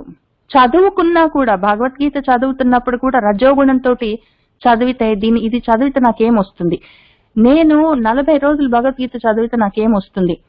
7 రోజుల్లో భాగవతాన్ని చదివితే, సప్తాహం చేస్తే నాకేమొస్తుంది? ఒకవేళ నేను సుందరకాండని 14 రోజుల్లోనో 40 రోజుల్లోనో 7 రోజులు ఏదో ఒకటి చదివితే నాకేమొస్తుంది అని, ఏమొస్తుంది దీనివల్ల నాకేంటి లాభం అని చూసుకుంటూ చదివితే, అటువంటి రజోగుణంతో చదివితే జ్ఞానం రాదు, లోభం వస్తుంది గ్యారంటీగా. దీనివల్ల వచ్చేది ఏంటంటే దుఃఖం వస్తుంది. నీకు ఉద్యోగం వస్తుందా? నేను ఇన్నిసార్లు సుందరకాండ చదివితే నాకు ఉద్యోగం వస్తుందా? నేను ఇన్నిసార్లు ఇంకేంటో చదివితే, విష్ణు సహస్రనామం 108 సార్లు చదివితే నాకు మార్ట్గేజ్ లోన్ వస్తుందా? అంటే అవన్నీ నీ కర్మల వల్ల వస్తాయి, వచ్చేవి ఎట్లయినా వస్తాయి. కానీ నీకు నువ్వు ప్రయత్నం చేసుకొని సాధించాల్సింది జ్ఞానం, అది మాత్రం రాదు. నువ్వు గబగబా తప్పులన్నీ చదివి, అర్థం తెలియకుండా చదివి, ఇష్టం వచ్చినట్టు చదివి, హడావిడితోటి చదివితే నీకు వచ్చేది లోభము, దుఃఖము, అజ్ఞానమే. జ్ఞానమైతే రాదు. ఈ తమో గుణంతో కూర్చొని చదివితే, వాళ్ళు చదవమన్నారు కాబట్టి అని చదివితే, అటువంటి తమో గుణంతో ప్రమాదం, చదివింది గుర్తుండదు. మోహం, ఆ జడ స్వభావం, మొద్దుగా ఉండడం, అజ్ఞానం, వీటితో పాటు అజ్ఞానం, జ్ఞానమేమీ రాదు, అజ్ఞానం. ఇవి ఏవచ, అవే భావతః కలుగుతాయి. జ్ఞానం కావాలంటే సత్వం కావాల్సిందే. రజోగుణంతో ఉంటే దుఃఖం వస్తుంది, తమో గుణంతో ఉంటే మతిమరుపు, మోహము, అజ్ఞానం వస్తాయి. ఇంకెళ్ళని చెప్తున్నారు. సత్వాత్ సంజాయతే జ్ఞానం రజసః లోభ ఏవచ ప్రమాదమోహౌ తమసః భవతః అజ్ఞానం ఏవచ. ఇప్పుడు ఎటు వాళ్ళు ఎటెళ్తారని చెప్తున్నారు ఆయన. మళ్ళీ పుట్టడం గురించి చెప్పారు కదా. ఒకవేళ సత్వగుణం పైకి వచ్చినప్పుడు ఒకవేళ మరణిస్తే వాళ్ళు ఎట్లా పుడతారు, రజోగుణంతో ఉన్నప్పుడు మరణిస్తే వాళ్ళు మళ్ళీ ఏ విధంగా జన్మెత్తుతారు, తమో గుణంతో ఉన్న సమయంలో మరణిస్తే ఏ విధంగా జన్మెత్తుతారని ఇంతకుముందు చెప్పారు. ఇప్పుడు వాళ్ళు ఏ లోకాలకు ఏ విధంగా వెళ్తారు, ఎటువైపుకు వెళ్తారు అని ఆయన చెప్తున్నారు. ఊర్ధ్వం గచ్చంతి సత్వస్థాః మధ్యే తిష్టంతి రాజసాః జగన్య గుణ వృత్తిస్థాః అధః గచ్చంతి తామసాః అని చెప్పారు. సత్వస్థాః, సత్వగుణంలో స్థా ఉన్నవాడు, ఊర్ధ్వం గచ్చంతి పైకి వెళ్తాడు, వృద్ధిలోకి వస్తాడు. రాజసాః, రజోగుణంలోనే వాడు ఎక్కువగా ఉంటే వాడు మధ్యే తిష్టంతి, మధ్యలోనే ఉంటాడు, అక్కడే ఉంటాడు అడ్డంగా. ఒకవేళ వాడు తామసాహ, తమో గుణంలో ఉంటే, ఆ తమో గుణం ఎటువంటిది? జఘన్య అన్నారు ఆయన. ఆయన దాన్ని తుచ్చము, నీచము, క్షుద్రము, తక్కువ రకము అని పిలిచారు. జఘన్యం అంటే ఈ అర్థాలున్నాయి దానికి. ఆ క్షుద్రమైన, నీచమైన గుణ వృత్తిలో వాడు ఒకవేళ స్థా ఉంటే, అటువంటి తమో గుణంలో ఉంటే వాడు అధోగచ్చంతి, అధోగతి పాలవుతాడు, కిందికి వెళ్ళిపోతాడు అని చెప్పారు. ఎక్కువగా సత్వస్థితిలో ఉంటే వాడు పైకి వెళ్తాడు, ఎక్కువగా రజో వృత్తులతో ఉంటే, వాడు రజో గుణంతో ఉంటే మధ్యలోనే ఉంటాడు, వాడు పైకి వెళ్ళడు, కిందికి వెళ్ళడు. ఒకవేళ వాడు తుచ్చమైన తమో గుణంతో ఉంటే కిందికే వెళ్ళిపోతాడు అని చెప్పారు. ఈ ఊర్ధ్వం గచ్చంతి అంటే పైకి వెళ్ళడం అంటే వృద్ధిలోకి వస్తాడు వాడు. ఇప్పుడు కొంచెం జ్ఞానం ఉంది, తర్వాత జ్ఞానం ఇంకా పెరుగుతుంది. అది చివరికి ఆ సాధన ఒక స్థితికి చేరిన తర్వాత సమస్థితి కలిగి వాడు ఎప్పుడో ఒకప్పుడు ఆత్మజ్ఞానాన్ని సంపాదించి జ్ఞాని అవుతాడు, ముక్తుడవుతాడు, బాగుపడతాడు. ఊర్ధ్వం పైకి వెళ్లే వాడు వృద్ధి చెందే అవకాశం ఉంది. ఈ రజోగుణంతో ఉన్నవాళ్ళు, రాజసిక లక్షణాలతోటి ఉన్నవాళ్ళు మధ్యలోనే ఉంటారు. వాళ్ళు అదే పని గిరగిరా గిరగిరా గిరగిరా బొంగరంలాగా చేస్తూ ఉంటారు. వాళ్ళు పైకి వెళ్ళరు, కిందికి వెళ్ళరు, ప్రోగ్రెస్ ఉండదు. మధ్య తిష్టంతి అక్కడే ఉంటాడని చెప్పారు ఆయన. మధ్యలోనే ఉంటాడని చెప్పారు. మధ్యలో తిష్ట వేసుకొని వాడు ఉంటాడంటే వాడు పైకి పోడు, కిందికి పోడు, అక్కడే ఉంటాడు. ఎక్కడ వేసిన గొంగళి అక్కడే ఉన్నట్టు ఉంటాడు. వాడు చాలా పని చేస్తాడు, కానీ ఏ బొంగరం తిరిగినట్టు గిరిగిరా తిరుగుతూ ఉంటాడు. వాడు చాలా పని చేస్తున్నట్టు కనిపిస్తాడు. ఆ గానగెద్దు తిరిగినట్టు తిరుగుతుంటాడు, చాలా పని చేసినట్టు హడావిడిగా కనిపిస్తాడు, కానీ వాడు ఎక్కడికి పోడు, అక్కడే ఉంటాడు, మధ్యలోనే ఉంటాడు. వీడు తమోగుణంలోనే ఉండడం ఎక్కువగా ఉండడం ఉంటుంటే వాడు కిందికి వెళ్ళిపోతాడు, ఉన్న స్థితి కన్నా కిందికి వెళ్ళిపోతాడు. ఇప్పుడు ఏదో ఒక మంచి వాళ్ళ ఇళ్లలో, అంతో ఇంతో చదువుకున్న వాళ్ళ ఇళ్లలో మంచి బళ్ళకెళ్ళి చదువుకొని, మంచి వాళ్ళ ఇళ్లలో అట్లా పుట్టి మంచి బళ్ళకు వాటికి వెళ్లి కాలేజీలకు వెళ్లి తర్వాత మంచి ఉద్యోగాలు అవి తెచ్చుకొని బాగుపడ్డా కూడా వాడు ఎక్కువగా తమో గుణంలో ఉండి వాడు ఎప్పుడు నిద్రపోవడం మీద ఇంట్రెస్ట్ చూపించి ఎక్కువగా దేని మీద శ్రద్ధ లేక పట్టింపు లేక మొద్దులాగా ఉంటే తర్వాత జన్మల్లో ఇంత మాత్రం కూడా ఉండదు, వాడు ఇంకా తక్కువ జన్మలకి వెళ్ళిపోతాడు, వాడు ఇంకా తక్కువ జన్మలకి వెళ్తాడు. చివరికి రాయిగనో రప్పగనో పుట్టే అవకాశం ఉంది. జంతువులు పక్షులు అవన్నీ దాటి ఇంకా కిందికి వెళ్ళిపోతాడు వాడు. తర్వాత ఇంకా జ్ఞానానికి అంతంత దూరం వెళ్ళిపోతాడు. కిందికి వెళ్ళడం అంటే అధహ గచ్చంతి, కిందికి వెళ్ళిపోతాడంటే జ్ఞానంలో కిందికి వెళ్ళిపోతూ ఉంటాడు వాడు. ఏదో జంతువుల్లో జ్ఞానం తక్కువగా ఉంటుంది, రజోగుణం కొంచెం ఎక్కువ ఉంటుంది, అంతంత మాత్రంగా చాలా మటుకు తమో గుణంతో ఉంటాయి అవి. ఇంకా కిందికి వెళ్తే జ్ఞానం ఇంకా తగ్గిపోతుంది, జ్ఞానానికి ఇంకా దూరం అయిపోతారు. ఇంకా రాయిగనో రప్పగనో పుడితే అసలు జ్ఞానం ఎక్కడుందో కూడా తెలియదు. అటువంటి స్థితులు వస్తాయి. తమో గుణంలో ఉంటే కిందికి వెళ్తూ ఉంటారు. దానికన్నా ఈ దరిద్రం కన్నా కొంచెం నయము ఈ రజోగుణంలో ఉండడం, అక్కడే ఉంటారు. ఎప్పుడుకో ఒకప్పటికి కళ్ళు తెరుచుకుంటే పైకి వెళ్తారు. వీళ్ళు తమో గుణంతో ఉంటే ఆ నిద్రలలో ఉంటే ఆ మొద్దుగా ఉండడం, పట్టింపు లేకుండా ఉండడం, చదువుకోవడం అంటే ఇంట్రెస్ట్ లేకుండా ఉండడం, ఆ విధంగా అయోమయంగా ఉంటే కిందికి వెళ్ళిపోతారు. నెక్స్ట్ జన్మల్లో చెడిపోతారు అని చెప్తున్నారు. ఊర్ధ్వం గచ్చంతి సత్వస్థాః మధ్యే తిష్టంతి రాజసాః జగన్య గుణ వృత్తిస్థాః అధః గచ్చంతి తామసాః అని చెప్పారు. చెప్పి ఇప్పుడు ఆయన ఏమంటున్నారంటే, ఇదిగో ఈ 3 గుణాల్లో అన్నిటికన్నా తక్కువ రకము, క్షుద్రము, నీచము, తుచ్చమైంది ఏంటి అంటే తమో గుణం. దానికన్నా కొంచెం నయము రజోగుణం.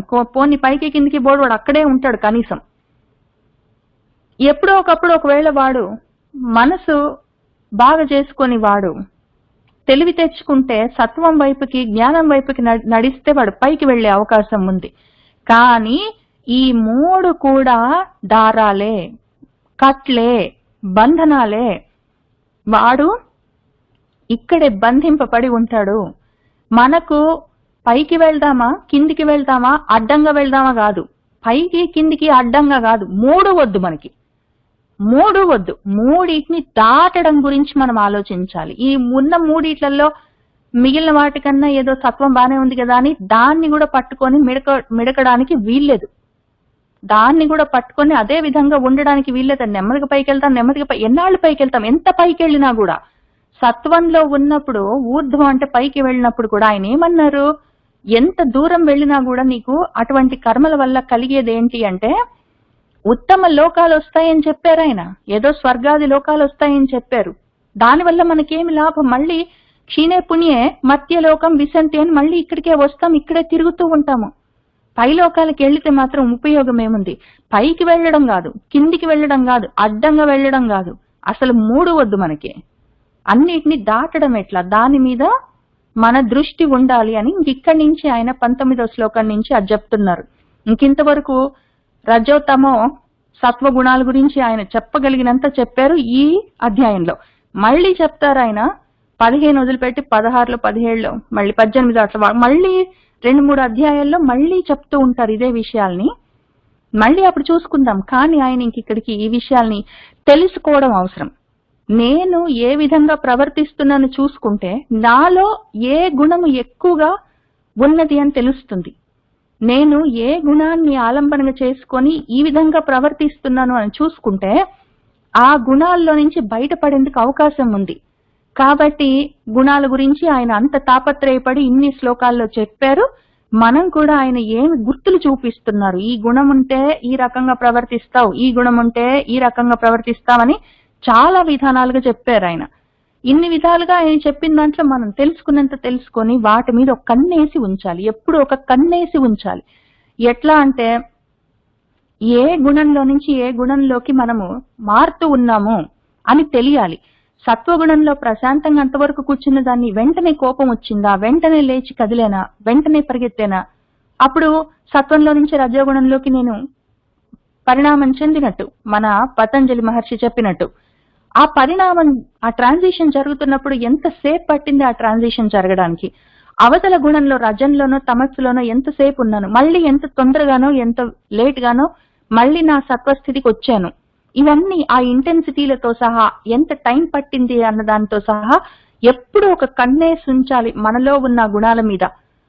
ఆ విధంగా చూసుకుంటూ ఉంటే వాటిని మనము ముందు సంస్కరించడానికి, తర్వాత రజోతమో గుణాల్ని తగ్గించి ఉన్న సత్వాన్ని సిద్ధి చేయడానికి, ఆ విధంగా సత్వసిద్ధి కలిగిన తర్వాత అసలు అన్నిటిని దాటడానికి అవకాశం ఉంటుంది. అసలు అవి ఏంటో కూడా తెలియనప్పుడు, ఎందుకు ఈ విధంగా ప్రవర్తిస్తున్నామని కూడా మనకు తెలియకపోతే నేను ఇంతేనండి అనుకుంటూ తిరిగితే అందరూ నీకేమీ అర్థం కాదు, చెప్పినా వినవు అని తిడుతుంటే ఎందుకు అంటున్నారు? ప్రతి వాళ్ళు ఇద్దరు ముగ్గురు అన్నారు, ఎందుకు అన్నారు? చెప్తే నీకు అర్థం కాదన్నారు అంటే నేను తమో గుణంలో ఉన్నానా? లేకపోతే నేను ఒకటి చెప్తే నీకు ఒకటి అర్థమవుతుంది, పోరా నీతోటి ఎవడు మాట్లాడతాడని ఎవడైనా 2-3 సార్లు ఎవరినైనా నన్ను అన్నారనుకోండి, 2-3 4-5 సార్లు ఆ మాట అంటే, నీకు ఒకటి చెప్తే ఒకటి అర్థమవుతుంది పోరా అంటే, అమ్మో ఒకటి చెప్తే ఒకటి అర్థమవుతుంది అంటే ఒకవేళ నేను రజోగుణంలో ఉన్నానా అని అట్లా చూసుకోవడానికి అవకాశం ఉంటుంది. ఆ గుణాలు ఎట్లా ప్రవర్తిస్తాయో తెలిస్తే. అవి తెలుసుకోవడం ముఖ్యం. అందుకని ఆయన చాలా తాపత్రయపడి ఈ శ్లోకాల్లో చెప్పారు. ఇప్పుడు ఆయన ఏం చెప్తున్నారంటే వాటిలో నుంచి ఎట్లా బయటపడాలన్నా సూత్రాలు ఉన్నాయి కదా, మనకు సూత్రాలు చెప్పాలి, ఆయన ఫార్ములా చెప్పాలి. ఈ సూత్రాలు ఉన్నాయి, దారాలు ఉన్నాయని చెప్పడమే కాదు, ఆ దారాలు ముళ్ళేసుకొని కూర్చున్నాము, పీట ముళ్ళన్ని, ఆ ముళ్ళు ఎట్లా విప్ప తీసుకోవాలన్న సూత్రాలు ఫార్ములా చెప్పాలి కదా. ఇప్పుడు అవి ఇక్కడి నుంచి చెప్తున్నారు 19వ శ్లోకం దగ్గర నుంచి మన తండ్రి. నా అన్యం గుణేభ్యః కర్తారం యదా ద్రష్టా అనుపశ్యతి గుణేభ్యః చ పరం వేత్తి మద్భావం సహ అధిగచ్చతి.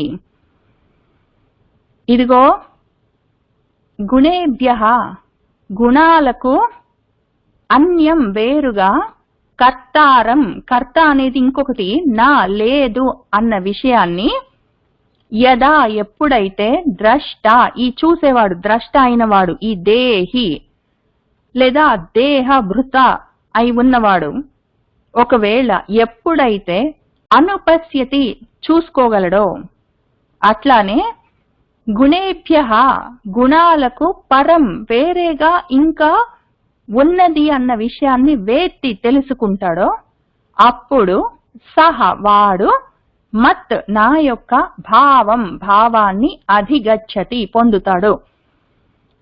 గుణాలే కర్మలన్నిటికీ కర్త, గుణాలు కాక కర్మ చేసేవాడు అన్యంగా వేరేగా ఇంకోడున్నాడు అని అనుకోకుండా, ఆ విధంగా చూడకుండా ఎవరు ఉంటారో, గుణాలే ఈ కర్మలన్నీ చేస్తున్నాయి, గుణాలు కాక కర్మలు చేపిస్తున్నది ఇంకొకటి వేరుగా ఏమీ లేదు అన్న విషయం తెలియాలి ముందు. ఈ గుణాలే నాలో, నేను ఇప్పుడు కూర్చొని చదువుకుంటున్నాను భగవద్గీత, అప్పుడు నేను చదువుతున్నాను కాదు, నాలో ఈ సమయంలో ఉన్న ఈ సత్వగుణము నా తోటి ఇది చదివిస్తున్నది అని అనుకున్నాను అనుకోండి, అప్పుడు గుణాల వల్లే అది జరుగుతుంది, గుణాలే దీనికి కర్త. ఈ కార్యానికి నేను ఇక్కడ కూర్చొని భగవద్గీత చదువుకుంటున్నాను అన్న కర్మకి నాలో ఉన్న ఆ గుణమే కర్త అని నేను అనుపశ్యతి చూసుకోవాలి. ఇది కాక నా అన్యం వేరేది ఇంకేమీ లేదు, గుణాలు కాక కర్తగా ఇంక వేరేది లేదు అని నేను ద్రష్టగా ఉన్నవాడిని సాక్షిగా మాత్రం చూస్తూ ఉండాలి. ఇక్కడే కూర్చున్నాను, నేను ఇదే భగవద్గీత చెప్తున్నాను, కానీ నేను సాక్షిగా ఉన్నాను, నాలో ఉన్న ఈ గుణము నా చేతి ఈ పని చేపిస్తుంది, లేదా నాలో ఉన్న ఈ గుణమే ఈ కర్మ చేస్తుంది అని నేను చూసుకోగలగాలి. లేదా ఇప్పుడు ఏదో ఈ భగవద్గీత చదువుతున్నాను ఇక్కడ కూర్చొని, నేను ఏదో సత్వగుణం అన్నది నాలో ఉండి ఆ గుణమే ఈ కర్మకి, భగవద్గీత చదవడం అన్న కర్మకి కర్త అయి ఆ పని చేస్తుంది అని నేను చూడగలగాలి. అయితే అది ఎప్పుడు సత్వగుణమే అవ్వాల్సిన అవసరం లేదు. నేను ఇప్పుడు కూర్చొని భగవద్గీత చదువుకుంటున్నాను అనుకోండి. చదువుకుంటూ మధ్యలో ఎంతమంది వచ్చారు? అందరూ వచ్చారా? సగం మంది వాళ్ళు రాలేదు. ఎందుకు రాలేదో? రాకపోతే మరి వాళ్ళు ఇంట్లోనే అవుతారు, చెప్పినా వినరు. ఎంతకని చెప్తాం మనం? ఎంత చెప్పినా వాళ్ళు చెప్పిన వాళ్ళు మాట వినేది లేదు అనుకుంటూ నేను రజోగుణంతో చదువుకోవచ్చు. అప్పుడు కూడా నాలో ఉన్న ఆ రజోగుణమే ఈ కర్మని, భగవద్గీత చదవడం, ఈ సమయంలో కూర్చొని మీ అందరితోటి అన్న పనిని చేయించవచ్చు కదా. అట్లనే ఇది చదివితే నాకేదో లాభం వస్తుంది అయినా నేను చెప్పడం, ఇప్పుడు నాకెందుకు, ఉంటే వస్తే చదువుకుంటారు లేకపోతే లేదు, నాకేంటి అన్న ఉద్దేశంతో చేసినా కూడా అది మళ్ళీ రజోగుణమే. లేదా ఇది ఇన్నిసార్లు నేను భగవద్గీతను ఇంత గొప్పగా చదివితే అందరు నన్ను మెచ్చుకుంటారు అనుకుంటూ చదివినా కూడా మళ్ళీ రజోగుణమే. లేదా ఈ భగవద్గీత నేను ఇంత శ్రద్ధగా చదివితే నాకు చాలా లాభం ఉంటుంది, దీనివల్ల నాకు చాలా అవకాశాలు వస్తాయి, ఏదో మార్ట్గేజ్ వస్తుంది, ఉద్యోగం వస్తుంది, ఇంకేంటో వస్తుంది, ఆరోగ్యం బాగుపడుతుంది అని చదువుకున్నా మళ్ళీ రజోగుణమే. చేసేది అదే పని, పనికి లోపమేం లేదు, కానీ చేసేది ఏ మనస్థితితో చేస్తున్నామని చూసుకోవాలి. అట్లానే తమో గుణంతో చేయొచ్చు, సగం చెప్పుకుంటూ సగం మర్చిపోయి అయోమయంగా ఆ రకంగా చదువుకోవచ్చు. అసలు ఆ రకంగా చదివే వాళ్ళు భగవద్గీత చదివి తన అర్థం చెప్తారని నేను అనుకోవట్లేదు, కానీ ఉండిండొచ్చు, చెప్పలేము. కాబట్టి ఏదైనా సరే నాలో ఈ సమయంలో ఏదో ఒక గుణము ఈ కర్మని చేయిస్తుంది అనుకోవడం. ఏదో ఒక గుణం అనుకుంటే మంచిది, ఫలాని గుణము అని కనిపెట్టగలిగితే ఇంకా మంచిది. ఆ రకంగా యదా ఎప్పుడు అనుకుంటాడో ఆ ద్రష్ట, వాడు ఓన్లీ సాక్షిగా, ద్రష్టగా మాత్రమే, ఓన్లీ ద్రష్ట అంటే చూస్తున్నవాడు, ఊరికినే చూస్తూ ఉన్నాడు వాడు. నా నోరు మాట్లాడుతుంది, నా కళ్ళు చదువుతున్నాయి, నేను చెప్తున్నా, మనసు కదిలింది, నేను చెప్తున్నాను, అంతవరకే. ఈ గుణాలని దాటి మాత్రం పరంగా వేరేగా ఇంకోటి ఉంది అని వాడికి తెలియాలి. ఆ విధంగా తెలిసిన వాడు వేత్త. ఆ రకంగా తెలిసి ఉండాలి, ఇది చేస్తున్నదంతా గుణాలే చేసుకుంటున్నాయి, నేను ఓన్లీ సాక్షిని, గుణాలకి వేరుగా పరంగా ఇంకోటి ఉంది అని తెలియాలి. ఆ రకంగా యదా ఎప్పుడు వేత్తి తెలుసుకుంటాడో, యదా ఎప్పుడు అనుపస్థితి చూడగలుగుతాడో, యదా ఎప్పుడు వేత్తి తెలుసుకుంటాడో అప్పుడు వాడు మద్భావం, నాలాగానే అవుతాడు, నా భావమే పొందుతాడు, నా స్థితినే పొందుతాడు అని చెప్తున్నారు. ఆయన స్థితిని పొందడం అంటే, పరబ్రహ్మ స్థితిని పొందడం అంటే ఆ స్థితిలో ఉండడం, స్వస్థానంలో ఉండడం, స్వస్థితిలో ఉండడం. పైగా ఇక్కడ సాధన చేసుకుంటున్న మార్గంలో చివరి దాకా వచ్చిన వాళ్ళు పరబ్రహ్మాన్ని చేరడం, అది అయిపోవడం, అయి ఉన్నారన్న విషయం తెలుసుకోవడం.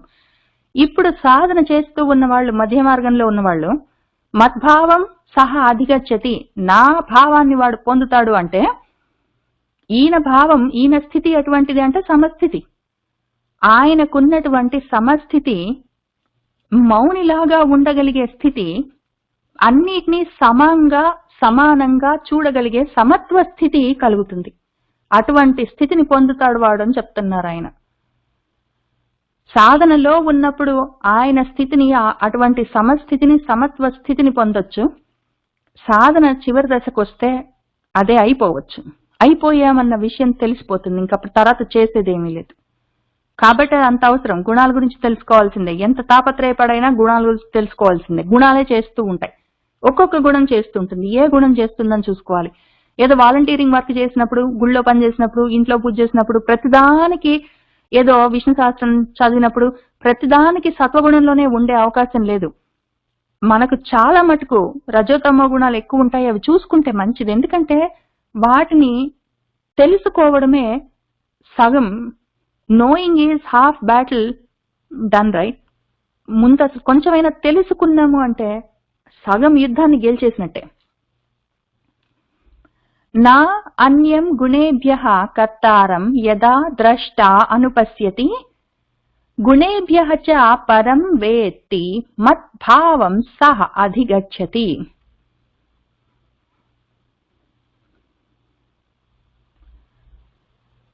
గుణాన్ ఏతాన్ అతీత్య త్రీన్ దేహి దేహ సముద్భవాన్ జన్మ మృత్యు జరా దుఃఖైః విముక్తః అమృతం అశ్నుతే. ఆయన ఏం చెప్తున్నారంటే, దేహి, ఈ దేహాన్ని ధరించిన వాడు, ఈ శరీరంలో ఉన్నవాడు దేహ సముద్భవాన్, దేహంలోనే ఉద్భవించే, పుట్టే. దేహం ఉంది అంటే, శరీరం ఉంది అంటే ఈ గుణాలుంటాయి. శరీరం ఉంది అంటే వాడు ప్రకృతిలో ఉన్నాడు ఆ శరీరంతో, కాబట్టి ఆ శరీరానికి గుణాలుంటాయి, ప్రకృతి గుణాలు. ఇంకా అది తప్పనిసరి. అటువంటి దేహం పుట్టించే ఈ మూడు ఏతాన్, ఈ గుణాలను అతీత్య దాటి, జన్మ మృత్యు జరా దుఃఖైహి, జన్మలుంటాయి. గుణాలతోటి ఉంటే జన్మలుంటాయి, గుణాలతోటి ఉంటే మార్పులుంటాయి, మనసు మారుతుంటుంది, మూడ్ స్వింగ్స్ ఉంటాయి. ఈ మనసులు మారుతూ ఉండడం, ఏదో కోరుకుంటూ ఉండడం, కోపాలు తెచ్చుకుంటూ ఉండడం, నవ్వుతూ ఉండడం, ఏడుస్తూ ఉండడం, దుఃఖిస్తూ ఉండడం, పడుకుంటుండి లేవడం, ఏవో ఉంటాయి. ఇటువంటి వాటన్నిటి కోసం మళ్ళీ జన్మలుంటాయి. గుణాలుంటే జన్మలుంటాయి. దేహం ఉంటే గుణాలుంటాయి, గుణాలుంటే జన్మలుంటాయి, జన్మలుంటే దేహం ఉంటుంది, దేహం ఉంటే గుణాలుంటాయి. ఇంకా గుణాలు జన్మలు దేహాల చుట్టే తిరుగుతుంది మన బతుకంతా. ఇటువంటి జన్మలు. తర్వాత మృత్యు. జన్మ ఉంది అంటే మరణం ఉంటుంది కదా, గ్యారంటీ. పుట్టినవాడు ప్రతివాడు పోతాడు. పోయాడంటే వాడు సాధనేమీ లేదంటే మళ్ళీ వాడు పుడతాడు. ఇంక ఇటు తిరుగుతుంటుంది. ఇటు గుణాలు జన్మలు దేహాలు, గుణాలు జన్మలు దేహాలు గాక జన్మలు మృత్యువులు నడుస్తుంటుంది. పోనీ జన్మలున్నాయి, పుట్టాను, మధ్యలో ఎప్పటికప్పుడుకి మధ్యలోనే చివరికి మృత్యు వస్తుంది అనుకోండి. ఏమి లాభం? మధ్యలో జర ఉంటుంది కదా, ఈ ముసలితనము, దాంతో పాటు వ్యాధులుంటాయి. దాంతో పాటు ఈ ఉన్నామంటే, పోనీ ముసలితనము వ్యాధులు పక్కన పెట్టండి, మంచో చెడో వాడు పిలిచాడు వీడు పిలవలేదు, వాడు పలకరించాడు వీడు పలకరించలేదు, ఇంక ఏదో ఒకటి దుఃఖాలుంటాయి. వీటన్నిటితో పాటు ఈ గిరగిరా బొంగరంలాగా ఈ చక్రంలో పడి తిరుగుతూ ఉంటాము. ఒకవేళ ఈ గుణాలను ఈ గుణాలను అతీత్య దాటితే మాత్రం, దాటినవాడు ఈ జన్మ మృత్యు జర దుఃఖాలను కూడా దాటిపోతాడు. గుణాలు దాటని ఆయన ఎందుకు చెప్తున్నారు? ఏదో సత్వగుణం పైకి వెళ్తుంది, రజోగుణం మధ్యలో ఉంటుంది, ఏదో తమో గుణం కిందికి వెళ్తుంది, పైకో కిందికో అడ్డంగానో ఉండడం కాదు, అసలు దాటు అని చెప్తున్నారు కదా. ఎందుకు చెప్తున్నానంటే విను. ఎందుకు గుణాలు దాటమని చెప్తున్నాను అంటే, గుణాలు దాటితే జన్మ మృత్యు జర దుఃఖాలన్న ఈ సైకిల్, ఈ చక్రం కూడా నిన్ను వదిలేస్తుంది. అప్పుడు నువ్వు వాటిలో నుంచి ముక్తి పొంది, అదే మోక్షం. అటువంటి మోక్షాన్ని సాధించి అమృతత్వాన్ని, మళ్ళీ మృతం అన్నది మరణం అన్నది లేనిది. మరణం లేకపోతే మళ్ళీ జన్మ లేదు, జన్మ లేకపోతే మనకి జర ముసలితనము లేదు, వ్యాధులు లేవు, బ్రతుకుతూ ఉన్నంత వరకు ఉండే రకరకాల దుఃఖాలు లేవు, అశాంతులు లేవు, అవన్నీ ఉండవు. ఇంక ఉండేదేంటి అంటే అమృతత్వమే ఉంటుంది. మృతత్వం ఉండదు, మరణం ఉండదు, అమృతత్వం ఉంటుంది. దాన్ని అశ్నితే పొందుతావో, అందుకని వాళ్ళు పొందుతారు. అటువంటి వాళ్ళు, ఆ దేహి అటువంటి అమృతత్వాన్ని అశ్నితే పొందుతాడు. నువ్వు కూడా అటువంటి ప్రయత్నం చెయ్యి అని చెప్తున్నారు. గుణాన్ ఏతాన్ అతీత్య త్రీన్ దేహి దేహ సముద్భవాన్ జన్మ మృత్యు జరా దుఃఖైః విముక్తః అమృతం అశ్నుతే అని ఆయన ఆ గుణాల గురించి చెప్పడం ఆపారు. ఆపగానే అర్జునుడు ఒక ప్రశ్న అడుగుతున్నాడు. కైః లింగైః త్రీన్ గుణాన్ ఏతాన్ అతీతః భవతి ప్రభో కిం ఆచారః కథం చ ఏతాన్ త్రీన్ గుణాన్ అతివర్తతే అని ఆయన 3 ప్రశ్నలు అడిగాడు. మన అర్జునుడు మన తరపున మన కృష్ణుల వారిని ప్రభో అని ఆయన్ని, భగవంతుణ్ణి పిలిచి, ఇదిగో ఈ 3 గుణాలను, ఏతాన్ 3 గుణాన్, ఈ 3 గుణాలను అతీతః దాటినవాడు, కైః లింగైః భవతి, ఏ లింగములు అంటే గుర్తులు, ఏ గుర్తులతో, ఏ లక్షణాలతో ఉంటాడు. గుణాలు దాటాలంటే సరే గుణాలు ఈ రకంగా ఉంటాయని చెప్పావు, చూసి గుర్తుపట్టడానికి వీలుగా నువ్వు గుణాలన్నీ ఏ విధంగా ప్రవర్తిస్తాయి, ఏ విధంగా కర్మలు చేస్తూ ఉంటాయి అని చెప్పావు. ఇప్పుడు ఆ గుణాలని దాటిన వాడు ఎట్లా ఉంటాడు, వాడి లక్షణాలేంటి, చూడ్డానికి ఎట్లా ఉంటాడు. కిం ఏ విధంగా ఆచార ఆచరిస్తూ ఉంటాడు, ఏమి ఆచరిస్తూ ఉంటాడు. కిం అంటే ఏమి, ఆచార అంటే ఆచరిస్తుంటాడు, వాడి పద్ధతులేంటి, లోక వ్యవహారాలేంటి, వాడు లోకంలో ఏ విధంగా వ్యవహరిస్తుంటాడు. కథం ఏ విధంగా, చ ఏతాన్ త్రీన్ గుణాన్ ఏ విధంగా ఈ 3 గుణాలను అతివర్తతే దాటుతాడు.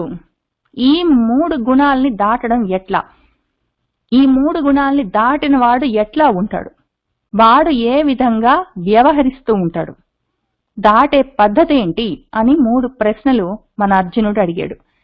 కైః లింగైః త్రీన్ గుణాన్ ఏతాన్ అతీతః భవతి ప్రభో కిం ఆచారః కథం చ ఏతాన్ త్రీన్ గుణాన్ అతివర్తతే అని అడిగాడు.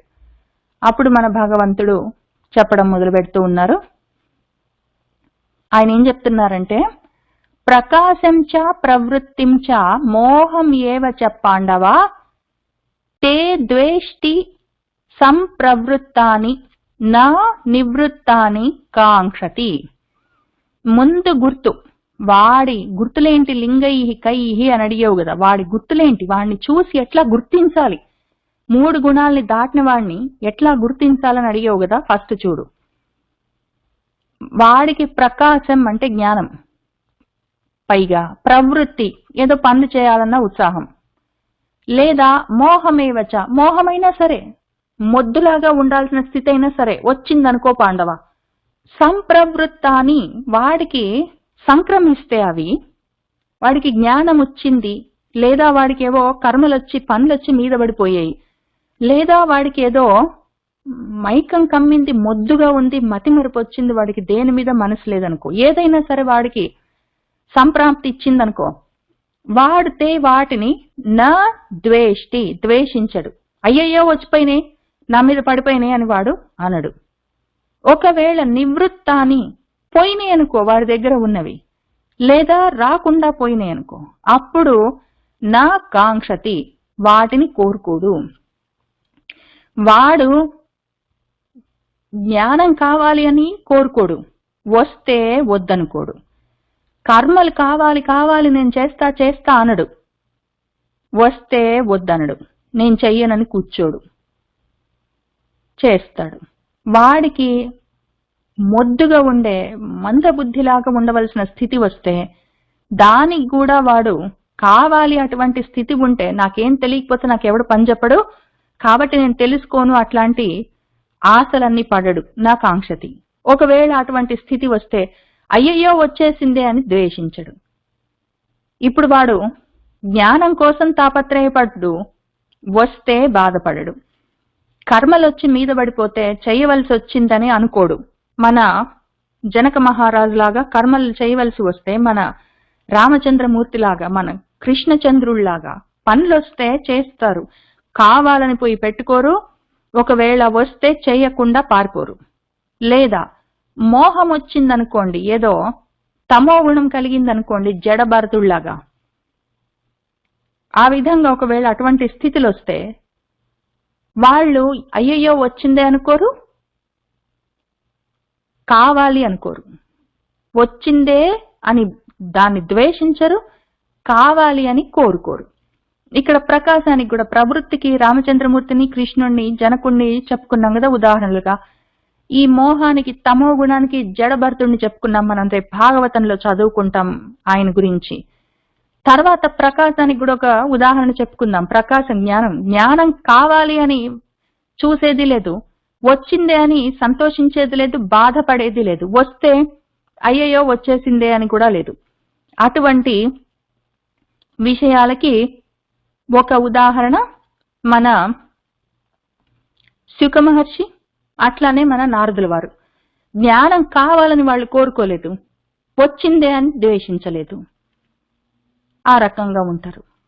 అన్నిటికీ అందరూ అన్ని రకాలుగా ఉంటారు. కానీ మనం ముఖ్యంగా ఇందులోకి ఇక్కడి నుంచి ముందుకు వెళ్తూ ఉన్నప్పుడు, ముఖ్యంగా ఈ 22వ శ్లోకం దగ్గర మనం బాగా గట్టిగా తెలుసుకోవాల్సింది ఏంటంటే, తప్పనిసరి, ఎందుకంటే మనందరం చాలా భాగం ఈ సాధన మార్గాన్ని పట్టుకోకుండా ఉన్న వాళ్ళము, లేదా అప్పుడప్పుడే పట్టుకుంటున్న వాళ్ళము, లేదా కొద్ది దారిలో ఉన్న వాళ్ళము, ఇంకా చివరి దాకా వెళ్ళిపోయి సాధనలో గట్టిగా ఉంచుకున్న వాళ్ళం కాదు.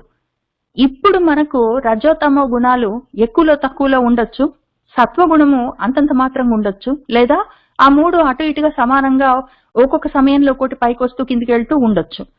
ఇటువంటి రోలర్ కోస్టర్ రైడ్ లో ఉన్నాం. ఒకసారి కోపం వస్తుంది, ఒకసారి ఏమనిపించదు, ఉదాసీనంగా ఉంటాం, ఒక్కోసారి చాలా సంతోషంగా ఉంటాం, ఒక్కోసారి మామూలుగా ప్రశాంతంగా ఉంటాం. ఈ రకంగా అన్ని రకాలుగా ఉంటూ ఉన్నాం. ఇటువంటి సమయంలో ఈ 22వ శ్లోకము మనకు నాకు అది వర్తించదు. ఎందుకు అంటే ఆయన జ్ఞానమైనా సరే వస్తే వచ్చింది, పోతే పోయింది. పనులైనా సరే మీద పడితే పడ్డైపోతే పోయాయి.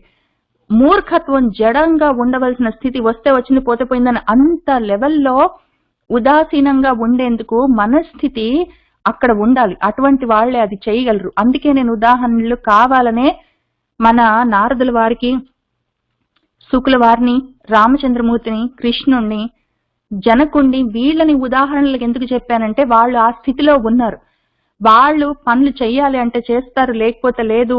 వాళ్ళు ఒకవేళ జ్ఞానం కోసం తపించేది లేదు, వస్తే వద్దనేది లేదు. వాళ్ళు పని చేయకుండా కూర్చోవాలంటే మన జడభరతుల్లాగా వస్తే వచ్చింది, లేకపోతే లేదు. వాళ్ళు అన్ని స్థితులలో ఒకటేలాగా ఉండగలిగిన సాధన చేసుకున్న వాళ్ళు, ఆ స్థితిలో ఉన్నవాళ్ళు, కొత్తగా సాధన చేస్తున్న వాళ్ళు, ఇంకా అంత దూరం వెళ్ళని వాళ్ళు ఆ విధంగా చేయడానికి వీల్లేదు. ముందు చూసుకొని ఆయన పైన చెప్పిన శ్లోకాల్లో ఈ గుణాల్లో ఎక్కడెక్కడ ఉన్నామని చూసుకోవడం, ఆ గుణాలని, రజోతమో గుణాలని తగ్గించుకోవడానికి, తర్వాత సత్వాన్ని పెంచుకోవడానికి, రెండు ఒకటేసారి చేయాలి. సత్వగుణాన్ని పెంచుకుంటూ రజో గుణాన్ని, తమో గుణాన్ని తగ్గించుకుంటూ, ఆ నిద్ర మత్తులను, మబ్బుగా ఉండడాన్ని, మొద్దుగా ఉండడాన్ని, ఇంట్రెస్ట్ లేకుండా పోవడాన్ని, అర్థం కావట్లేదంటే పోనీ అనుకోవడాన్ని, ఇట్లాంటి వాటన్నిటినీ తమో గుణాన్ని తగ్గించుకుంటూ, అది తగ్గుతున్నప్పుడు అక్కడ స్పేస్ తయారవుతుంది. అప్పుడు అందులో సత్వగుణాన్ని పెంచుకోవాలి, జ్ఞానం గురించిన కాంక్ష పెంచుకోవాలి. అట్లనే అది చేయాలి, ఇది చేయాలి, ఇంకా ఎక్కువ చేయాలి, ఇంకా కొంచెం ఎక్కువ చేయాలి, ఆ రకంగా ఆలోచించడాన్ని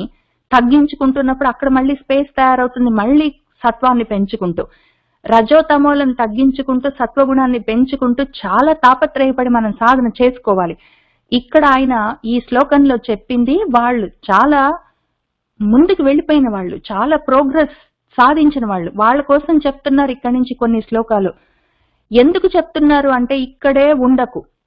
ఎంతసేపు రజోతమో గుణాలు తగ్గించుకోవడం, సత్వగుణాన్ని పెంచుకోవడం దగ్గర అది నీ అల్టిమేట్ గోల్ కాదు. అది నువ్వు సాధించవలసిన చివరి స్థానం కాదది. అసలు ఏమీ లేనప్పుడు, తమో రజో గుణాలతోటి నీ మనస్సు అల్లాడుతున్నప్పుడు వాటిని తగ్గించుకుంటూ సత్వగుణం అంటే ఏంటో తెలుసుకొని పెంచుకోవాలి. అందుకోసం అవన్నీ తెలుసుకుంటున్నాము. కానీ అక్కడ ఆగడానికి వీల్లేదు. అవి కూడా దాటాలి. అవి దాటడానికి కావలసినది ఏంటి లక్షణము అంటే అన్నిటినీ ఒకేలాగా చూడగలిగే మనస్థితి రావాలి, సమస్థితి రావాలి. అటువంటి సమస్థితి, అటువంటి మనస్థితి, ఎటువంటి సమస్థితి మనస్థితి అంటే భగవంతుడు చెప్పినట్టు మద్భావం అధిగచ్చతి సహా అని చెప్పినట్టు, నా భావాన్ని, నా స్థితిని వాడు పొందుతాడని చెప్పారు. అటువంటి స్థితి ఎప్పుడొస్తుంది అంటే కర్మలు ఏవి జరుగుతున్నా కర్త గుణాలే, నేను కాదు అని ద్రష్టగా, సాక్షిగా చూస్తూ, పైగా గుణాలకి వేరుగా వీటన్నిటిని దాటి ఉన్నది అని తెలుసుకోవాలి. అది ఆ స్థితికి చేరిన వాడు ఆ 19వ శ్లోకం దగ్గర ఉన్న మనస్థితితో ఉన్నవాడికి ఇక్కడి నుంచి ఆయన కొన్ని శ్లోకాలు చెప్తున్నాడు. మరి వాళ్ళకు కూడా చెప్పాలి కదా. అటువంటి స్థితిలో మనసున్న వాళ్ళకు కూడా మార్గనిర్దేశం చేసి, ఇంత దూరం వచ్చేసావు నానా, ఇంకా కొంచెం ప్రయత్నం చేయి, ఇంక దాటేస్తావు అని వాళ్ళకు కూడా చెప్పాలి కదా. చాలా దూరం సాధన చేసావు నాయన, ఇప్పుడు అలసిపోకు, ఇంత దూరం వచ్చావు, కొంచెం దాటుదాం పట్టు అని వాళ్ళకు కూడా చెప్పుకోవాలి కదా. మరి ఆయన జగద్గురు అయి ఉన్నప్పుడు ఎంతసేపు నాలాంటి తమో రజో గుణాలతో ఉన్న వాళ్ళ కోసమే చెప్తే వాళ్ళేమైపోతారు, వాళ్ళు కూడా సాధన చేసుకుంటున్నారు. ఏదో ఒక సమయంలో మనందరం కూడా అక్కడికి వస్తాం. మరి మనకు కూడా కావాలి, ఈ విషయాలు తెలియాలి. ఇప్పటి నుంచి మనం చూసుకోవాలి. అక్కడికి మనకన్నా ముందు వెళ్ళిన వాళ్ళు ఉన్నారు, వాళ్ళ కోసం కూడా ఆయన చెయ్యి ఊతం అందించి దాటిస్తున్నారు. నేను కూడా అక్కడికి వెళ్ళాలని మనకు తెలియాలి. ఎంతసేపు ఇక్కడే యువతల ఒడ్డు దగ్గర ఉంటే ఎట్లా? కాబట్టి ఆయన చెప్తున్నారు, ఇది నా కోసం కాదు, ఇప్పుడు రైట్ నౌ నా మనస్థితికి ఇది కష్టం. వస్తే వచ్చింది పోతే పోయింది ప్రకాశం, జ్ఞానం వస్తే వచ్చింది పోతే పోయింది, నేను కోరుకోను, వస్తే కాదన్ను అనుకుంటే ఎట్లా? కోరుకోవాలి, తప్పించాలి దానికోసం. ఈ ప్రవృత్తులు కర్మలు నా మీద నెత్తి మీద వచ్చి పడిపోతే పడ్డాయి, నేను కోరుకోను, అవి వస్తే నేనేమన్ను సరే అంతవరకు పర్వాలేదు. నేను కర్మలు కోరుకోను, సత్వాన్ని కోరుకుంటాను, ప్రకాశాన్ని, జ్ఞానాన్ని అదే పనిగా కోరుకుంటాను, తపిస్తాను. అయ్యో రాలేదే అని ఏడుస్తాను, ఇంకా కావాలని ఏడుస్తాను. అయితే ప్రవృత్తి మార్గం, ప్రవృత్తి కర్మలు అయ్యో రాలేదే అనను. చేయవలసినవి చిత్తశుద్ధితోటి చేస్తాను, సంతోషంగా చేస్తాను, జ్ఞానంతో చేస్తాను. కానీ నేను పోయి వెతుక్కుంటూ తమిళాడుకుంటూ వాటిని తెచ్చుకోను, నెత్తి మీద పెట్టుకోను. ఒకవేళ వస్తే అయ్యో వచ్చేసిందే అని పని చేయకుండా ఎగ్గొట్టడానికి ప్రయత్నం చేయను, చేస్తాను. ఇది మాత్రం ఆయన చెప్పినట్టు ప్రవృత్తి ఒకవేళ కర్మ పనులు నాకు వచ్చి తగులితే, అవి నాకు సంప్రవృత్తాన్ని నాకు సంప్రాప్తిస్తే వాటిని నా ద్వేష్టి ద్వేషించను, నా కాంక్షతి కోరుకోను. వస్తే సరే, లేకపోతే సరే, ఒకవేళ వస్తే చిత్తశుద్ధితో చేస్తాను. ఇది మాత్రం చేస్తాను, ఇది నాకు పనికి వస్తుంది. సాధనలో ఇక్కడ ఈ స్థితిలో ఉన్నదానికి మోహమేవా, మోహం కూడా, మోహమైనా సరే మొద్దులాగా కూర్చోవడం, కావాలని కోరుకోను, వస్తే కాదని కాదు, వద్దనే అనుకుంటాను. వద్దు, మోహము వద్దు అనుకుంటాను, జ్ఞానం కావాలి అనుకుంటాను, కర్మలు వస్తే చేస్తాను అన్న మనస్థితితోటి మనం ప్రయత్నం చేయాలి. నాలాంటి నేను ప్రయత్నం చేయాలి. ఈ స్థితిలో ఉన్న వాళ్ళు భగవంతుడు 19వ శ్లోకంలో పైన చెప్పిన లాంటి స్థితిలో, మనస్థితిలో ఉన్న వాళ్ళు ఇది చేసుకుంటారు. కాబట్టి ప్రకాశం చ ప్రవృత్తిం చ మోహం ఏవ చ పాండవ తే ద్వేష్టి సంప్రవృత్తాని నా నివృత్తాని కాంక్షతి. ఇది యాక్చువల్ గా తే బదులు తా బదులు మనం నా అనే పెట్టుకుందాం. నా ద్వేష్టి సంప్రవృత్తాని నా నివృత్తాని కాంక్షతి. ప్రకాశం చ ప్రవృత్తిం చ మోహం ఏవ చ పాండవ నా ద్వేష్టి సంప్రవృత్తాని నా నివృత్తాని కాంక్షతి. ఈ విషయాలైనా వాళ్ళ మనస్థితి ఎట్లా ఉంటుంది, వాళ్ళ గుర్తులేంటి, వాళ్ళ లక్షణాలేంటి, వాళ్ళు ఏ విధంగా వ్యవహరిస్తారు, వాళ్ళు వాటిని ఎట్లా దాటుతారు అని మన అర్జునుడు అడిగిన ప్రశ్నకి భగవంతుడు ఇక్కడ 22వ శ్లోకం దగ్గర నుంచి చెప్తున్నారు. కానీ ఆయన మొదటిసారి చెప్పట్లేదు. ఆయన ఈ విషయాలే ఆయన మన సాంఖ్య యోగంలో మళ్ళీ మన అర్జునుడు ఇవే ప్రశ్నలు ఇక్కడ అడిగిన మన అర్జునుడే అటువంటి ప్రశ్నల్నే మళ్ళీ ఇక్కడ అడిగాడు. ఆయన స్థిత ప్రజ్ఞస్య కా భాష సమాధి తస్య కేశవ స్థితదీహి కిం ప్రభాషేత కిం ఆసీత వ్రజేత కిం. స్థిత ప్రజ్ఞుడి గురించి ఆయన కొద్దిగా చెప్పగానే, స్థిత ప్రజ్ఞుడు ఏ విధంగా మాట్లాడతాడు, వాడు ఏ విధంగా ఉంటాడు, ఏ విధంగా ప్రవర్తిస్తాడు, ఏ విధంగా కూర్చుంటాడు, ఏ విధంగా నడుస్తాడు, ఏ విధంగా ఉంటాడు చెప్తావా అని అడిగితే ఆయన ఇవే విషయాల కింద వాడు దుఃఖేషు అనుద్విగ్నమనాహ, దుఃఖం కలిగితే వాడు ఏడవడు, వాడు సుఖంలో ఒంటి మీద సోయి లేకుండా ఉండడు, వీతరాగ భయ క్రోధాలు చేస్తాడు, స్థిమితమైన మనసుతో ఉంటాడని ఆయన చెప్తూనే ఉంటారు. ఇవే చెప్తారు.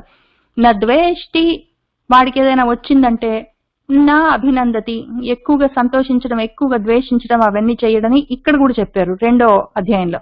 మళ్ళీ 4వ అధ్యాయంలో ఈ కర్మ చెప్తూ కర్మయోగంలో కూడా, ఇక్కడ సాంఖ్యయోగంలో చెప్పారు, ఇక్కడ కర్మయోగంలో కూడా వాడు ఇదిగో నీ కర్మ చేయడం అంటే ఏంటి, కర్మణః బోద్ధవ్యం, తెలుసుకోవాలి, వికర్మం అంటే ఏంటో తెలుసుకోవాలి, అకర్మ అంటే ఏంటో తెలుసుకోవాలి, అవన్నీ చెప్తూ ఆయన వాటిని తే నీకు ఆ కర్మను, తత్కర్మను ప్రవక్ష్యామి, ప్రవచిస్తాను పట్టు అన్నారు. అది తెలుసుకోవడం జ్ఞాత్వా అశుభాల నుంచి మోక్షం కలుగుతుందని చెప్పి మళ్ళీ అప్పుడు కూడా ఇవే చెప్తారు ఆయన. 4వ అధ్యాయంలో కూడా అంతే సహనంతో, ఇదిగో యదృచ్ఛాలాభ సంతుష్ట, వాడు ఏదైనా వస్తే సంతోషిస్తాడు, కావాలని కోరుకోడు, వాడికి కూడా కోపము ఉండదు, ఆశ ఉండదు, ఏదైనా వచ్చిందంటే సంతోషం ఉండదు, దుఃఖం ఉండదు అని ఆయన ఇవే చెప్తూ వస్తారు. తర్వాత మళ్ళీ 5వ అధ్యాయంలో సన్యాస యోగంలో కూడా మళ్ళీ అదే చెప్తూ ఉంటారు. ఇదిగో పండితుడు లేడు, పాము లేదు, కుక్క లేదు, బ్రాహ్మణుడు లేడు, ఏదో ఏనుగు లేదు, అన్నిటినీ సమదర్శన, సమంగా చూస్తాడు వాడు. ఆ రకంగానే ఉంటాడు వాడు. అన్నిట్లో వాడు పరబ్రహ్మాన్ని చూడగలుగుతాడు ప్రతి ప్రాణిలో అని చెప్తూ మళ్ళీ అదే చెప్తారు ఆయన. వాళ్ళు ఎప్పుడు చూసినా స్థిర బుద్ధితోటే ఉంటారు. ఏదైనా ప్రాప్తిస్తే వాడు ఉద్వేగానికి లోనవడు. అప్రాప్య, వాడికి ఇష్టం లేనిది అప్రియమైనది ప్రాప్తిస్తే వాడు ఉద్వేగపడడు. వాడికి ప్రియమైంది ప్రాప్తిస్తే వాడు గొప్పగా సంతోషించడం అట్లాంటివన్నీ ఉండడు. వాడికి సంతోషం వచ్చినా దుఃఖం వచ్చినా, దుఃఖం సంతోషం అవన్నీ అనుకోడు వాడు. అనుకున్నది వచ్చిందా, అనుకోంది రాలేదా, ఇట్లాంటివన్నీ వాడు పట్టించుకోడు. ఆ రకంగా ఉంటాడు వాడు అని ఆయన చెప్తూ వస్తారు. ఎన్ని శ్లోకాల్లో చెప్తారు. మళ్ళీ 6వ అధ్యాయంలో ధ్యాన యోగంలో మళ్ళీ అది చెప్తారు ఆయన. సర్వభూతస్థం ఆత్మానం సర్వభూతాని చ ఆత్మని అని, అంతటా అన్ని భూతాల్లో అన్ని ప్రాణుల్లో సమదర్శనం చేయవలసిందే అని చెప్తూ ఉంటారు. చెప్తూ మళ్ళీ ఆయన అదే చెప్తారు. సర్వభూత స్థితమైన ఆ విషయాన్ని చూడడం నేర్చుకోవాలి. సుఖం వా యది వా దుఃఖం, సుఖము లేదు దుఃఖం లేదు, ఏదొచ్చినా సరే వాడు సర్వత్రా అంతటా సమం పశ్యతి, సమంగా చూడగలిగిన వాడు. అటువంటి స్థితిలోనే ఉన్నవాడే ఇది సాధించగలడు అని ఆయన చాలా చెప్తూ వస్తారు. మళ్ళీ మొన్న చదువుకున్న 12వ అధ్యాయంలో ఈ భక్తి యోగంలో కూడా అదే చెప్తారు. అద్వేష్ట, వాడికి ద్వేషము ఉండదు. సర్వభూతానం, అన్ని భూతాలతో వాడు మైత్రి కరుణ అవే సాధిస్తాడు. ఎప్పుడు సతతం వాడు సంతుష్ట, తృప్తిగా ఉంటాడు. వాడు యస్మాత్ నా ఉద్విజతే, దేనికి ఉద్వేగానికి లోనవడు. వస్తే వచ్చింది, లేకపోతే లేదు, అన్నిటినీ ప్రియంగా చూస్తాడు, అన్ని సమానంగా చూస్తాడు. ప్రియము లేదు వాడికి. దేనికి వాడు తమకడు. వాడు ఏది మంచి వచ్చినా చెడొచ్చినా నా ద్వేష్టి, దేన్ని ద్వేషించడు. నా శోచతి, శోకింపడు. నా కాంక్షతి, కోరుకోడు అని చెప్తారు. ఇదే చెప్తారు. సమహ సమత్వ స్థితి అని అదే చెప్తారు ఆయన. ఇప్పుడు కూడా అదే చెప్తున్నారు. ప్రశ్న ఏదన్నా కానీ అంటే, కృష్ణ భక్తుడు ఎట్లా ఉంటాడు అనుకుంటున్నావు, వాడు ఏ విధంగా ప్రవర్తిస్తాడు అనుకుంటున్నావు అని అడిగినా అదే చెప్తారు. యోగి ఎట్లా ఉంటాడని నువ్వు అనుకుంటున్నావు అన్నా అదే చెప్తారు. జ్ఞాని ఎట్లా ఉంటాడు అన్నా అదే చెప్తారు. పండితుడు ఎట్లా ఉంటాడు అని అడిగినా అదే చెప్తారు ఆయన. ఏది అడిగినా, ప్రశ్న ఏదైనా సరే ఆయనకి పండితులు, జ్ఞానులు, యోగులు, ఏదో కర్మిష్ఠులు, పని చేసేవాళ్ళు యోగంగా, లేదా భక్తులు అని ఇన్ని రకాలుగా లేవు ఆయన మనసులో. భక్తుడైనా, యోగి అయినా, కర్మిష్ఠి అయినా, జ్ఞాని అయినా, పండితుడైనా అందరూ ఆయన మనసులో ఒకటే పద్ధతిలో ఉంటారు. అందరూ సమత్వ స్థితిలో ఉంటారు, సమస్థితిలో ఉంటారు. ఆయన చెప్పిన స్థితిలోనే ఉంటారు. ఆ రకంగానే ఉండాలి. ఏ ప్రశ్న అడిగినా వాళ్ళు ఎట్లా ఉంటారు, వీళ్ళు ఎట్లా ఉంటారంటే ఇన్ని రకాల పేర్లతోటి మనం పిలుచుకుంటున్నాము.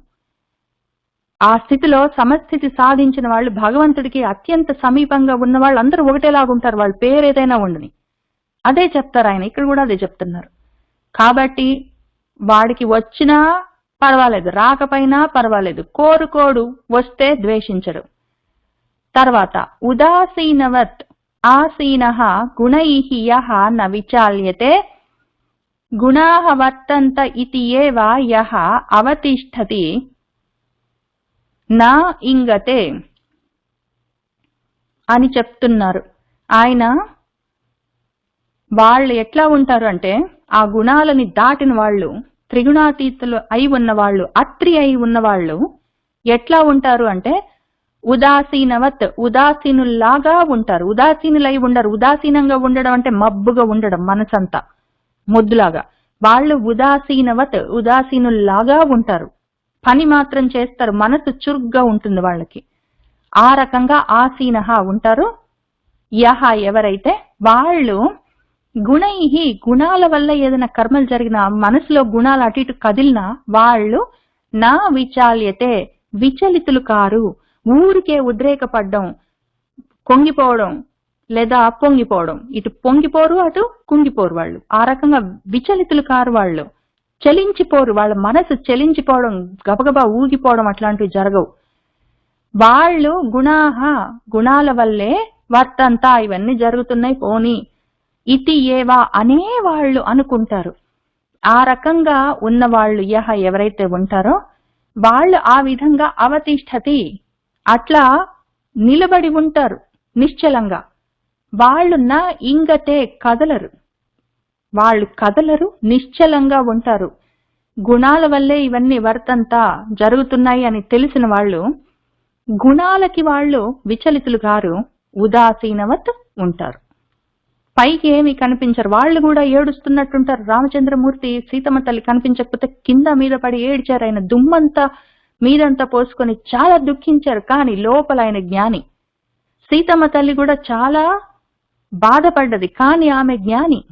వాళ్ళు లోపల వాళ్ళ మనసు మాత్రం నా ఇంగతే కదలదు, అది నిశ్చలంగా ఉంటుంది. బయటికి ఎట్లయినా కనిపించవచ్చు, కానీ లోపల మాత్రం గుణాల వల్ల. అంటే సీతమ్మ తల్లి అమ్మవారి స్వరూపము, అమ్మవారే కదా, రామచంద్రమూర్తి అంటే భగవంతుడు కదా అంటే అయిండొచ్చు. కానీ మనము రామాయణాన్ని చదువుకుని తెలుసుకునేది ఏంటంటే ఈ విధంగా మనం కూడా ఉండొచ్చు. ఆయన అందుకే అంత తాపత్రయపడి మనిషిలాగా ఉండడానికి ప్రయత్నం చేశారు. మనుషులు ఇట్లా చెయ్యొచ్చు, మధ్యలో అడ్డంగా మధ్య తిష్టతి చేయక్కర్లేదు, మధ్యలోనే ఉండక్కర్లేదు, ఎటు పోకుండా ఎదుగు బొదుగు లేకుండా అక్కడే ఉండక్కర్లేదు, పైకి వెళ్ళొచ్చు అని చూపించడానికి ఆయన ఆ అవతారం తీసుకున్నారు. కాబట్టి ఆ రకంగా మనం కూడా గుణాల వల్లే ఇవన్నీ జరుగుతున్నాయి, గుణాలు ప్రవర్తిస్తున్నాయి పోని అనుకొని ఉదాసీనంగా ఎవరైతే ఉంటారో వాళ్ళు విచలితులు కారు, మనసు వాళ్ళది నిశ్చలంగా ఉంటుంది. ఉదాసీనవత్ ఆసీనః గుణైః యః న విచాల్యతే గుణాః వర్తంత ఇతి ఏవ యః అవతిష్ఠతి నా ఇంగతే అన్న చోటి వాళ్ళకి ఆపుదాము. మనకు ఇంకా ఒక 3 శ్లోకాలున్నాయి, వాటిని 4 శ్లోకాలున్నాయి. మనము వచ్చే వారం వీటిని చదువుకొని ఈ మొత్తం అధ్యాయాన్ని సింహావలోకనం చేసుకుందాము. అవతల వారం నుంచి మనము 15వ అధ్యాయంలోకి అడుగు పెట్టొచ్చు. సర్వం శ్రీకృష్ణ పరబ్రహ్మ పాదారవిందార్పణమస్తు.